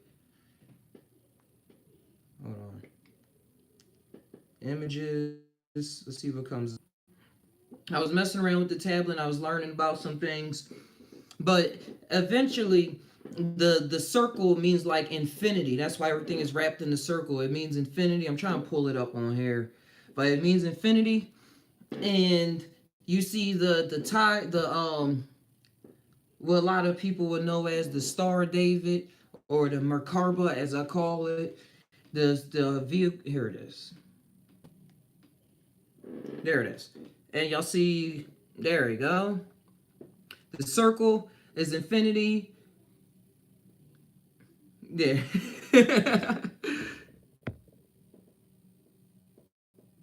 How do I do that? I don't even know if I can. Wait. I don't even know how to do that. Right in the chat. I don't know. It's not coming. I don't know how to do it. I think I had to turn the iPad sideways or something. Oh, I had to type it in. Dude, I'm gone. But this is infinity. I'm just gonna give a quick thing. This is infinity going around. I should have a tail biting it, but that's a later shirt. That's a shirt idea I'm thinking about right now. But and this is the Merkaba, and it's supposed to keep going deeper and deeper in, but your soul travel, and it's kind of backwards, but it spells tie in the middle with the A becoming the Merkaba.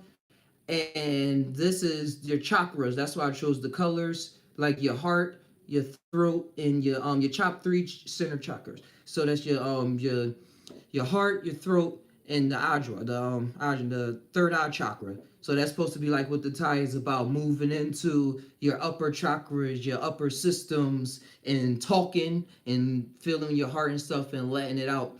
because I do still dive into the lower chakras because that's who we are. We are the whole solar system. Can't get away with everything, but I don't like talk about that much like political stuff or stuff that goes on in this world that much. Like how to survive, so to speak, like make money and things like that. I don't know. I don't know right now. I'm just talking about the symbol. Yes, I'm lighting this with a torch. But that's what the symbol is. And the yellow is like for the sun, and then it gets deeper with the orange and things like that. But whatever you read out of it is what you read out of it. Don't take my word for it. Wink.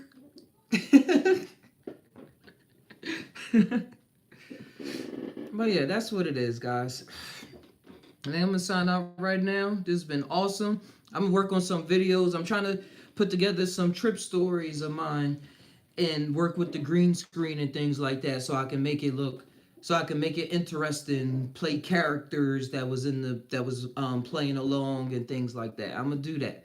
So I'm gonna have it come out. I'm gonna have it put it all come out. Production value is gonna be awesome. Thank you, bro. And it's something that sticks too. Like I don't have a feeling to change it. I don't have a feeling to change it. Probably change like mess with it for like shirts and arts idea and stuff, but it is what it is. And once I had that thought, I was like, all right, cool. You are who you are. But yeah, I'm gonna do some trip stories with the green screen, play some stories out, some characters, have some fun with it. Too is nice, yeah. Because symbols to me are alive. Symbols are exist. They exist. They just here as the character. I'm thinking a character like when you type in characters on the keyboard. Well, letters in a keyboard they're considered characters and things like that. But because they're playing something, they're a character in the game. They're a character in the book, in the story. Wow. So yeah, they're alive and they're doing it in other places. That's why I put the Macarba in there so my soul or whatever it is can travel and do what it do. Do what it does. Yeah, I'm gonna have some fun being creative with the screen and everything. So that's what's gonna be happening. Feeling real excited about that. We trying to get me down. Gonna do some yoga, stretch this back out and things like that. Oh, well, I keep saying I'm about to leave, but it's like I wanted this side top podcast to be for me to dump some thoughts out so I can actually move on to these creative endeavors. Like, I don't know if y'all can see this real fast, just for y'all still being here. I drew this yesterday, I think. Right, there's some lighters on it. There's just some, something, whatever you think about it. And then, wait. It's something I want. I used to draw stuff like this. The Ouroboros with the this is why I was really into alchemy with the whole thing going around. Y'all get it. And that's Jupiter. There go my sun. Salt represents the soul. Mercury. A lot of things going on.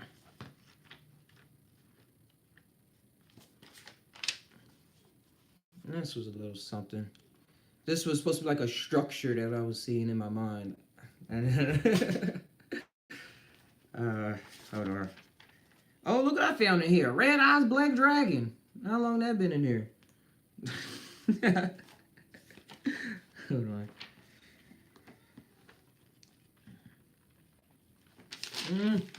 Oh, here we go. All right, here go the colorful ones. Like that's that one. And you would think I was a kid too, the way that I draw, but yeah, when I paint, I like to go other places.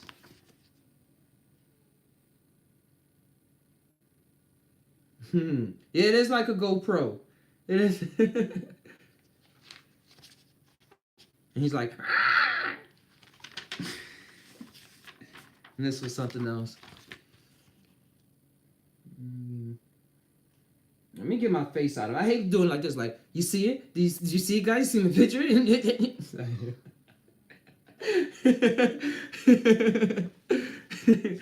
Yeah, I like working with colors. This was one I actually did after an LSD trial 3. Here you go.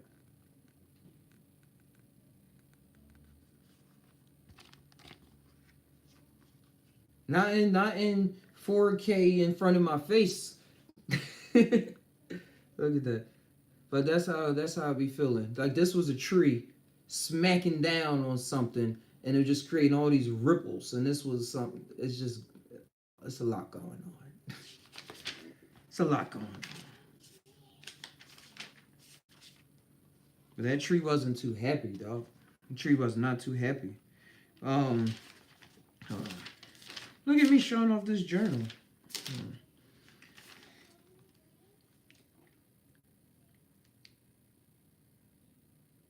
And this was something I was drawing when I used to feel that it was a bunch of eyes in the sun. Just looking down. This why I was saying I felt what True was feeling. And that it was a bunch of things coming down from the sun. And he said he saw hieroglyphs and things like that. But they were just all shooting down a whole bunch of information. Just like doing what they do. And this is my little guy coming from another world. Just like, I got this thing.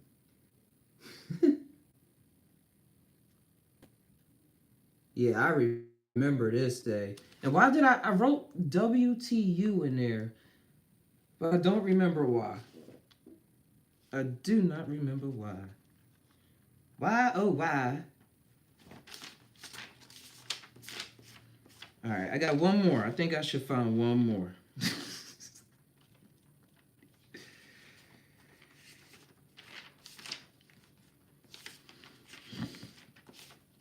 All right. No, that's why it's not in this book. It's a specific one that I'm looking for. It's a specific one.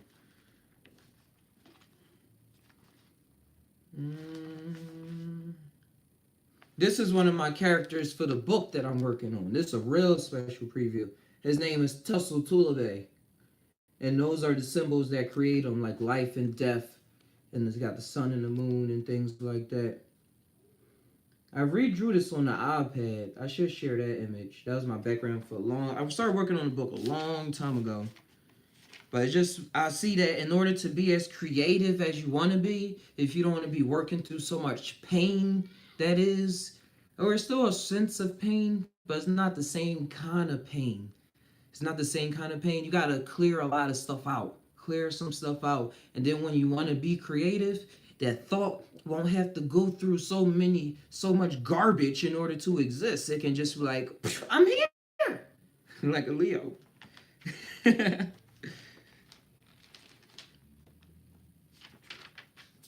But in the book, he was going to travel through these different doors that wasn't really doors, but they was actually portals to other dimensions.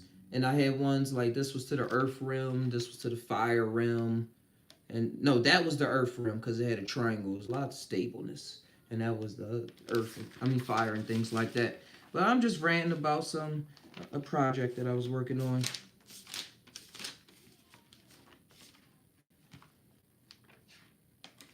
But this is where the project and why this book that I was writing before psychedelics got so trippy for me. Got so trippy for me because imagination, man.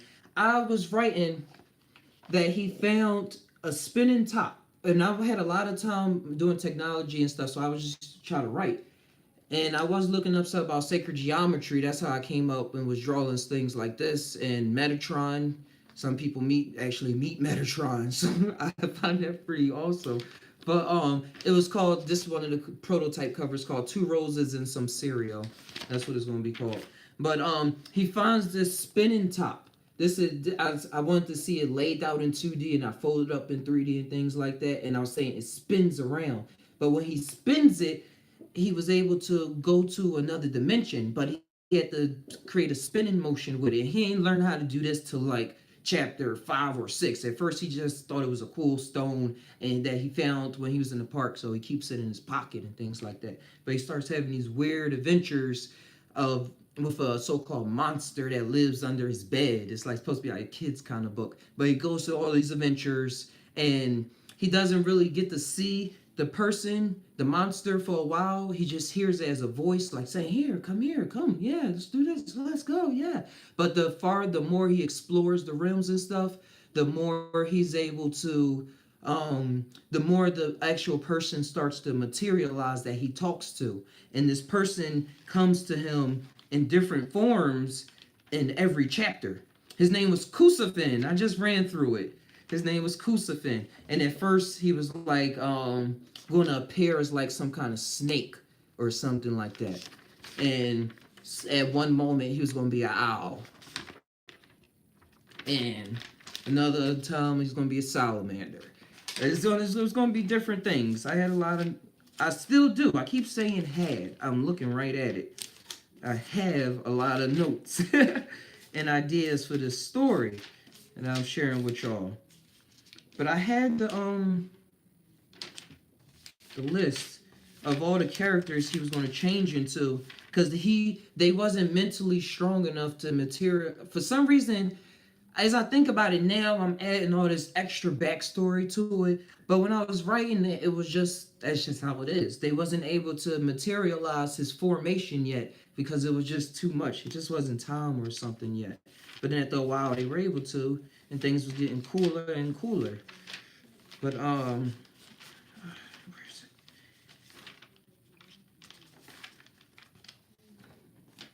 it? Possible endings. I even did the possible endings. Hold on. Monster and Snake. At one scene, they go on a journey alone to learn themselves. And I was basing that on the Hermit card.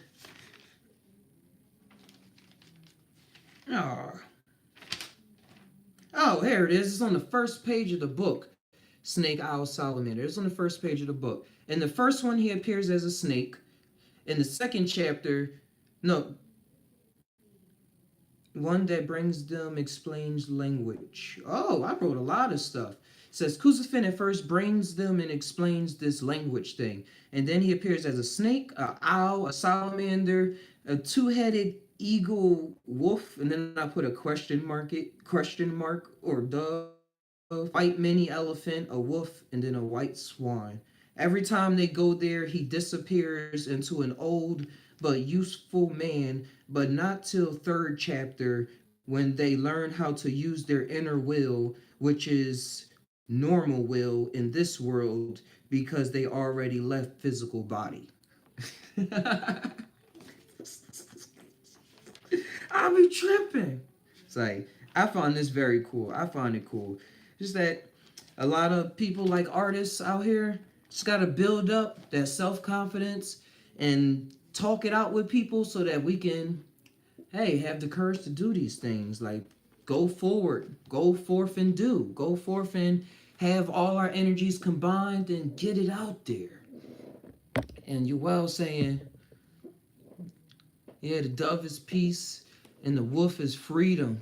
Yeah, the wolf is free. And it was going to be 12 chapters. And I'm not going to give away that much more. But I also had things, each day was based off the moon. These are some old cool notes. And like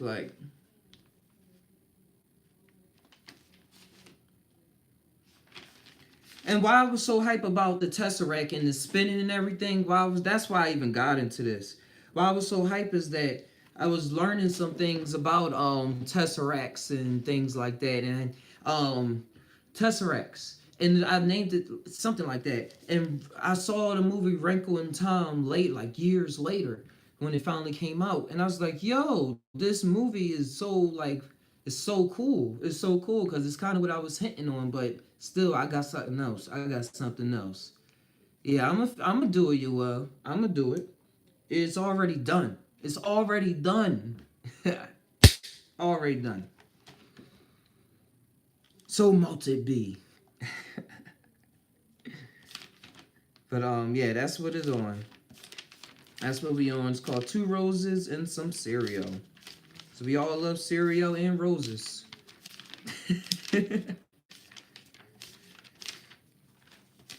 And just so he shows his face, this is Tussle. This is the first rough drafts of Tussle.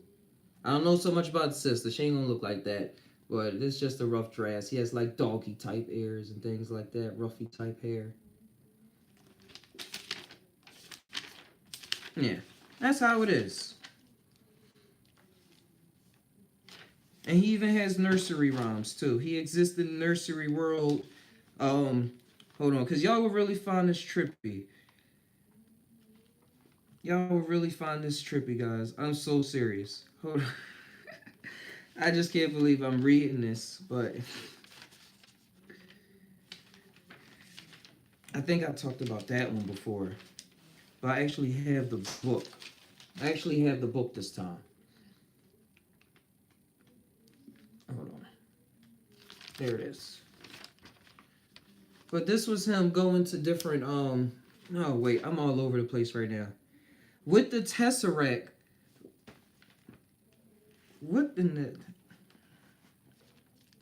Hold on, guys. I got like 5 stories going on in my head right now. You have a whole world treated. I have like a whole world of notebooks in my lap right now trying to shuffle through so I can show y'all what's in my head right now. But, just to distract myself so I can get back on what I was talking about. I drew this creature a long time ago, and it was a creature that was there it is. It was one creature that just appeared as many, and they all was like howling at the moon, but it's a sea creature, so howling is really just a wolf thing, but they do an 8 thing, and it's a big eye right here. And it's the stars and everything.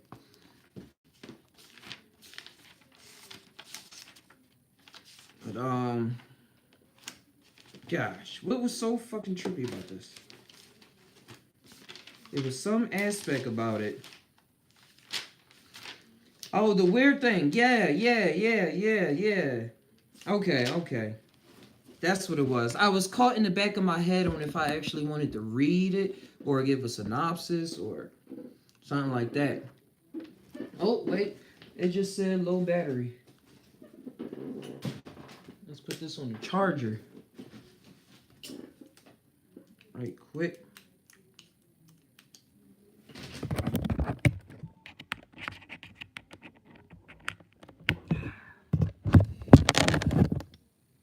Man, that green screen is gonna be out of whack. I'll get it together. Here we go.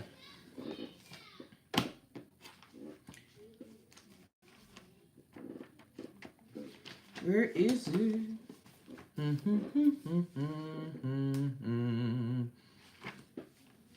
was on the floor. Alright, so this book was very interesting because I wanted to write nursery rhymes. So when I took a break from the novel, I said, alright, I'm going to make it, Tussle Tulabay exist in nursery rhymes. If Dr. Seuss did it, why can't I do it? So I started writing some nursery rhymes for him to exist in. And plus, this is for the Tai'ers out there. I think it's a huge benefit to the nursery rhymes that are out there now. It's a lot of knowledge that's in them. And it just seems like, you ever been on mushrooms? And you ever start talking to bibbity boppity hippity sippity kippity, and it just rolls off the tongue like a rolling thunder and things like that, and just like and you're just like, oh, I could be a rapper. But you ever get like that? I believe that state of mind, it brings out a lot of esoteric information, but it's not being so serious about it, but it's telling a story. It's just something about that I feel. It's something I just feel about when that energy and about that way of communication that Dr. Seuss just had on point. And that I see I'm able to do as well. And Yoel was saying he experiences that too. But yeah, it was titled There once was a boy who went to the woods. There never was a question on if he should. Yeah, it's like an inner voice making jokes. Yeah, it is. And that's why I be like, that's why I love comedy so much. That's why I appreciate comedy so much. Yeah, they say there never was a question on if he should. And you see this, like even that, there once was a boy who went to the woods. There never was a question on if he should. And I made it so that like, he was going through like a mushroom like tunnel. Like even I'm just giving away a bunch of stuff. This ain't the publish, but he go through the tunnel and then he appears through the tunnel outside to get through the park. But it's like a mushroom shaped and things like that. And then he said,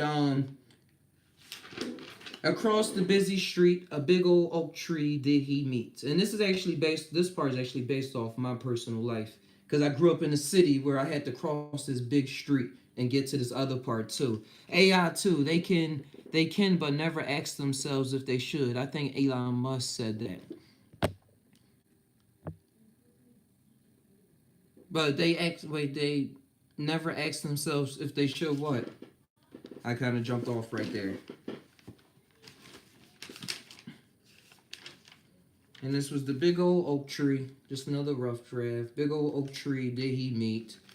And then he say, the sun is shining, the forest applauses. Tussle walks faster because he hears them calling. Yo.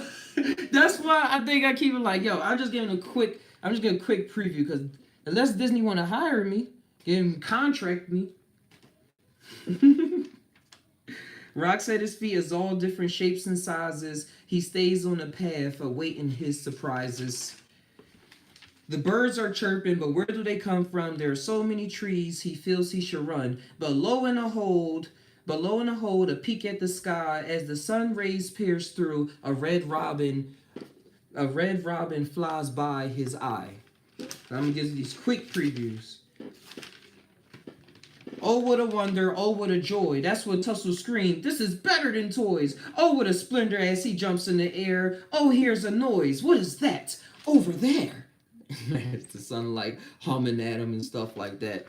Y'all would never thought I'd be saying nursery rhymes to y'all right now. Alright, follow me, he hears, but sees nothing. Tussle knew he came here for something. And then he literally sees nothing.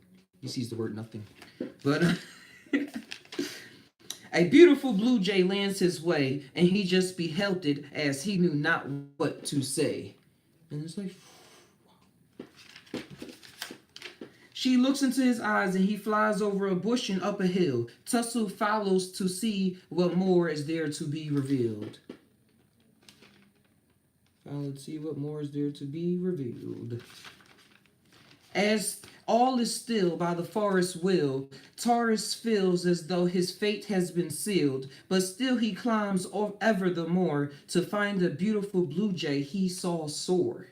And just quick, he walking up. Past a wall of elder trees, finally he sees she awaits for him by an area Tussle feels is angry and is hate.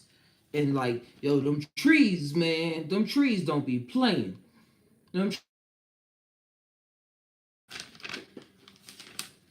Everywhere, plastic wrappers, empty bottles. Tussle says this is what the earth cannot swallow.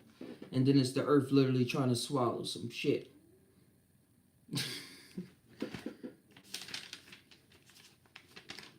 Why did you bring me here? Tussle shouts at the bird. The beautiful blue jay only turned her head and muttered not a word. And he's like mad as shit. He's like, yo, come on. What did you bring me here for? I don't want to experience this. Only did she stare at a tree, but why? Only did she stare at a tree, but why? A tear drips down his eye as he looks upon a tree that has died. And you see the setting sun, Tussle and the birdie. And then, yeah, it's no words on this page. Just bang.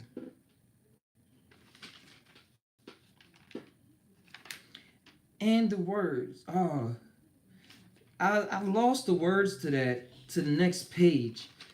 Like I always said that was the lost, but I gotta make it up. She sang, the blue jay sings a song. Like, something don't breathe, something just breathe. Yeah, y'all get it when the book come out. It's just she sings a song, a melody. So Tussle hears it, and Tussle closes his eyes and fills his lungs with the hope that a new beginning has begun. And remember, he fills his lungs with the new hope of that a new beginning has begun. Triangle sun. And Tussle opens his eyes, and what does he see? 72 beautiful blue jays in a pomegranate tree. And for some reason, I felt need to do this and draw a lock and stuff like that. Yeah, I am, bro. I am. I'm building up all my self confidence and building up all my chakras and systems and doing all this back up. Cause I'm an idea man, but it's a lot that the mushrooms and all the psychedelics showed me. I had to deal with, get through. I'm happy to be here right now. But this was the 72 blue jays in a pomegranate tree, and it's a keyhole, like that was the doorway to the dimension all these birds was watching. And then he said, "This is the story where you will keep in your hearts on days when it's cold, and you need a light in the dark. For Tussle continued to help nature and trees living in the world of make believe. So thank the sun, and in times, and then to get to like this picture, just him reading a book. So it's us reading his book. It like zaps out, and us like, yeah, read this book in times of dismay. And then it goes, so thank the sun, and in times of dismay, sing the song of the beautiful blue jay. That for some reason I left out. And this is the bird like leaving his dimension and going back to the twilight dimension, like with the moon and stuff. That's what I was trying to get out. And then the last the reason why I read that to y'all right now is that I was still in Philadelphia. I didn't know about me moving to California or any of that. Yeah, it is an inception. But that's just life in my book. That's how I make life make sense to me. Um, is that I didn't know anything about me moving to California and things like that. And why I bring up California is I was in Philadelphia. Pomegranate trees to me, pomegranates period were known as Chinese apples. I was just coming along knowing what pomegranates were and Sophia and Hades and things like that. So I was like, oh, so I know what the pomegranates. I just felt like it's something. And Da Vinci used to paint pomegranates. It was something around that time that was attracting me to pomegranates. So I was like, something real significant about pomegranate. I think I've went over some other podcasts before. It's just the like I said, information doesn't really stick to me like that. But yeah, it was something about the pomegranates and blue jays I learned later. Like I just wanted to do blue jays. Like it's a blue jay bird and things like that. And then later I learned that blue jays represent creativity and things like that. Creativity and creative assets and things. So I thought I had one around. Started collecting blue jay feathers. Into a bird, a cartoon. I loved them to a bird and cartoon got me on them. And so then I started getting the blue jays. I started learning about creative aspects of people and things like that. And so when I moved to California, which was one of the biggest turnover leaps in my pivot. That's the term they say. One of the most pivotal moments in my life, where it went from here to woo, just like started going up, twisting. I ain't just go 180, and then when I just going, started going up. I moved here, in California, in Northern Cal, and it's pomegranate trees that grow like literally a block and a half away. And that way, and a block and a half, like 4 blocks if you go that way. It's pomegranate trees. And also it's blue jays in the summertime. They're here mostly in the wintertime sometimes. But mostly always in the summertime, blue jays wake me up every day. Blue jays literally wake me up. I know how their call is now. It's not even all like a sweet call. They got like a little raspiness right now. I can't do it right now from the smoking. But the blue jays is here. The blue jays is here in this place that I only seen in my vision or in the story or just somewhere. I love juice, but it's high priced here. Yeah, it is. Wait, where you at? Where you at? You on the East Coast? Cause I know in the East Coast in Philly they put a tax on everything. But I don't think you in Philly though. Right before I left, they was implementing a new tax and saying it was going to help the schools. It was on sodas and juices. Oh, North Carolina. Yeah, that is wild. It's wild. And over here, it's a. I started finding a lot of fruit trees after the pomegranate tree. After the pomegranate tree, apple trees and things. But they cut them down though. That was something really sad that I found once I moved here. Is that even one of the pomegranate trees I went to, a lot of the locals here, they not really for fruit trees. They like, oh, this lemon tree been in front of my house all my life. I don't need lemons this year. I'm just gonna buy a couple from the store or something like that. But now they like literally started after last season. They started trimming the trees down, all the fruit trees. I don't really understand because people like me coming from the East Coast to the West Coast and seeing freaking fruit on trees that I can juice and things and for free. It's like why y'all don't want this? Why y'all want this? So the disconnection from nature is real. The disconnect with nature is real. So let's not ever be too comfortable in our skins with our environment. Oh yeah, and that so people can't eat. So people can't eat this shit. Cause at pomegranate season, when I get them off the tree, oh hey Trader Joe's, you got some local pomegranates too at your store. Oh hey grocery outlet, bargain market, you got some pomegranates for the cheap right now. So you right on the money with that one. You right on the money. And they been on the money with that. That's like no, 2018 is the last year. I can still go downtown though and get some oranges, but still at that they cut down all the low branches, so it's like real high up and just be all, and then they just all fall on the ground, and that's about it. Like I want to just keep a net there. But hey, everybody make their money, man. They cut my blackberries, but they grow back. When I first moved here, there was some blackberry bushes like vines that was like in the corners and things like that. I don't think I've seen them that much this year, but I'm gonna see. They're around Chico though. It's too much forest area for that. But yeah, I didn't know blackberries just grew like that until I moved to Cali. Like Philly, they really have. Philly is like cities is really social experiments, man. City is really social experiments. See how you can see how a bunch of people can be run in a closed system with limited amount of food or availability to only certain amount of foods through these certain avenues. It's wild. It is wild. Because me, that was one of the only things I used to talk about. It's fruit on trees. Oh. While the rest of America is just like, what do you mean? That's where fruit always comes from.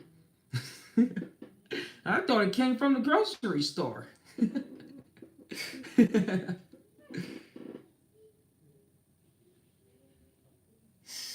Yeah, wow.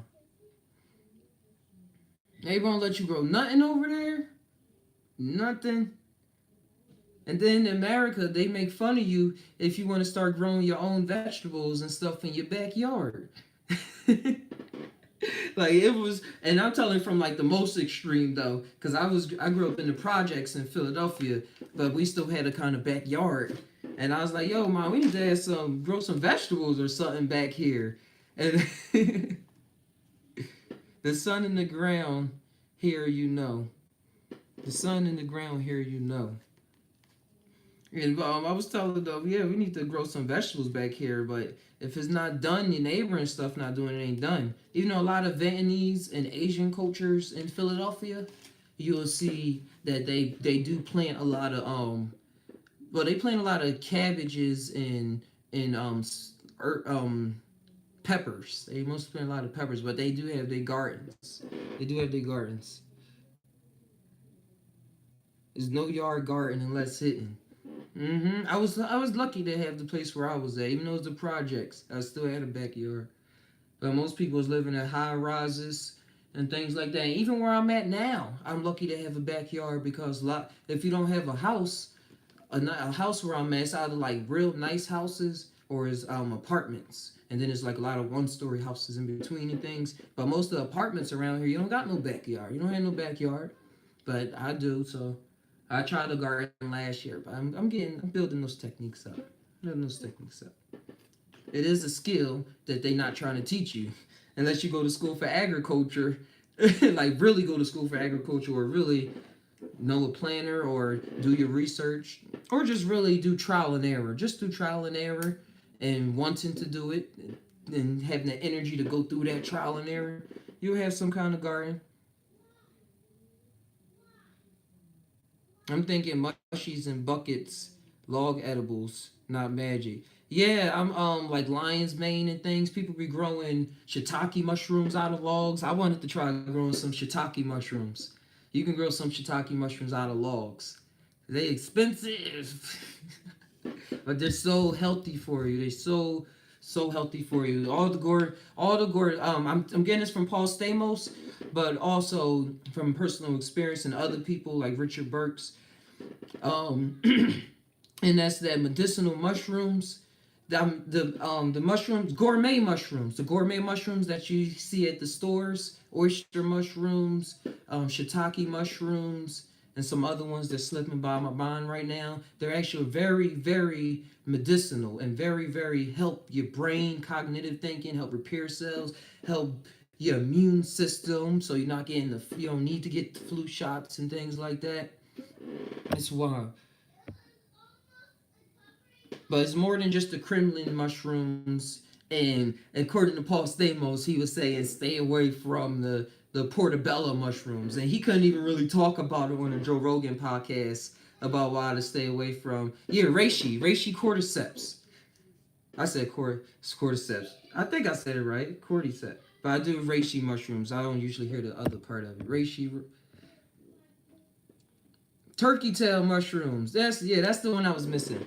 I tried looking for some turkey tail mushrooms after the previous rainstorm, but then when I looked it up on YouTube, I was like, these are not turkey tail mushrooms. Because they didn't grow in a bush, like just in a rosetta pattern, just like all there. It was like growing out the side of a log in a different way. It was very similar, but it wasn't. It wasn't pure white underneath. It was multi-spore. You have them wild. Yeah, I always think about, man, if I need a profession, if I ever got to go into something, be a mycologist or something like that. Learn about multi-spores. Like, that's what I'm doing anyway. But yeah, it all ties together, fam. It all ties together to create one incredible story that is us. Turkeys in the hen of the woods. It's this guy on YouTube I was watching go around talk about medicinal mushrooms you can find in the woods. And he was talking about turkey tails. Turkey tails and hen in the woods. And chicken something in his orange, I forget. Chicken in the woods, hen in the woods, I don't forget what it's called. In Louisiana, the climate probably just right. I know it's good. I just had Mardi Gras was recently, I think. Mardi Gras.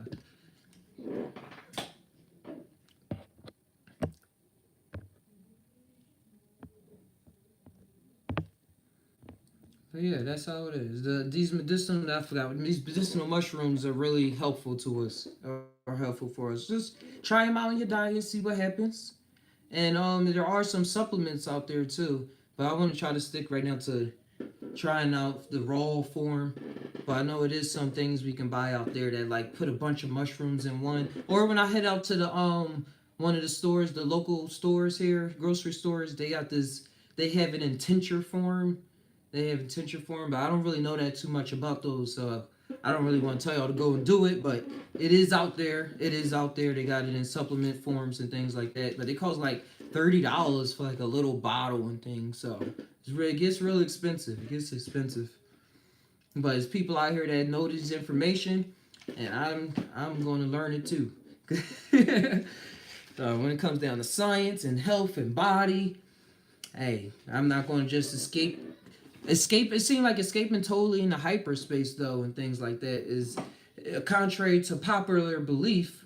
Yeah, you make your own mixes, keep the ratios legit. Like, yeah, I know that this is what's in here. It's how much compared to this and that.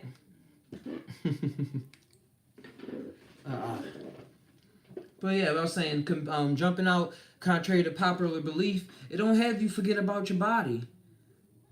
Uh, according to your lifestyle and things, a lot of factors. But for me, it has me become more in tune with my body. It becomes me more in tune. It was a guy early on True Life talking about he microdoses very often, fairly often, and also goes on in a dose later on. But he feels a pain in his back and pain in his back, and he was like, "Oh, it's just because I'm doing too much shrooms, or because passing through my kidneys weird, and things like that."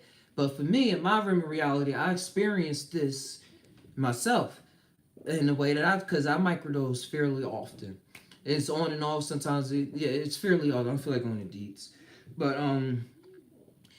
and when I wasn't as much into working out, and still working out and doing yoga as much as I do, in the beginning stages, I'd be out in the park and I was like, oh man, I just gotta sit here and do some stretching. Like I would just start feeling aches in places and that I wasn't come used to feeling them, and I gotta work this out. And then my reality was accompanied with emotion, and I would just be working out that body and the emotion. But I would know what he's talking about. You'll feel some kind of movement. But I think that's you just becoming, you're not so outside of yourself, so to speak, but you really are moving into yourself and moving into your body. And moving into your body, you see some weird shit. But that's another story.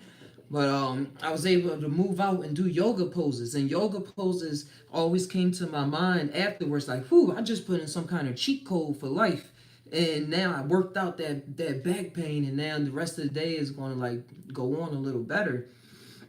But just even in the physical sense, working out your back and working with that energy that's in, well, I can't help but merge both sometimes, but working with your back energy and working all that out, once you start moving into your body, you'll see the aches and cracks. And yoga is just, and I could see how yoga was formed by the yogis in India and stuff, and coming up with the postures, because I would feel my body moving into postures like that it wanted to move in, and it would be like a symmetrical balance. And still I would do some poses that I learned from my exercises. I was like, oh wow, this is what that pose was for, because I feel good right now. I said woo, woo.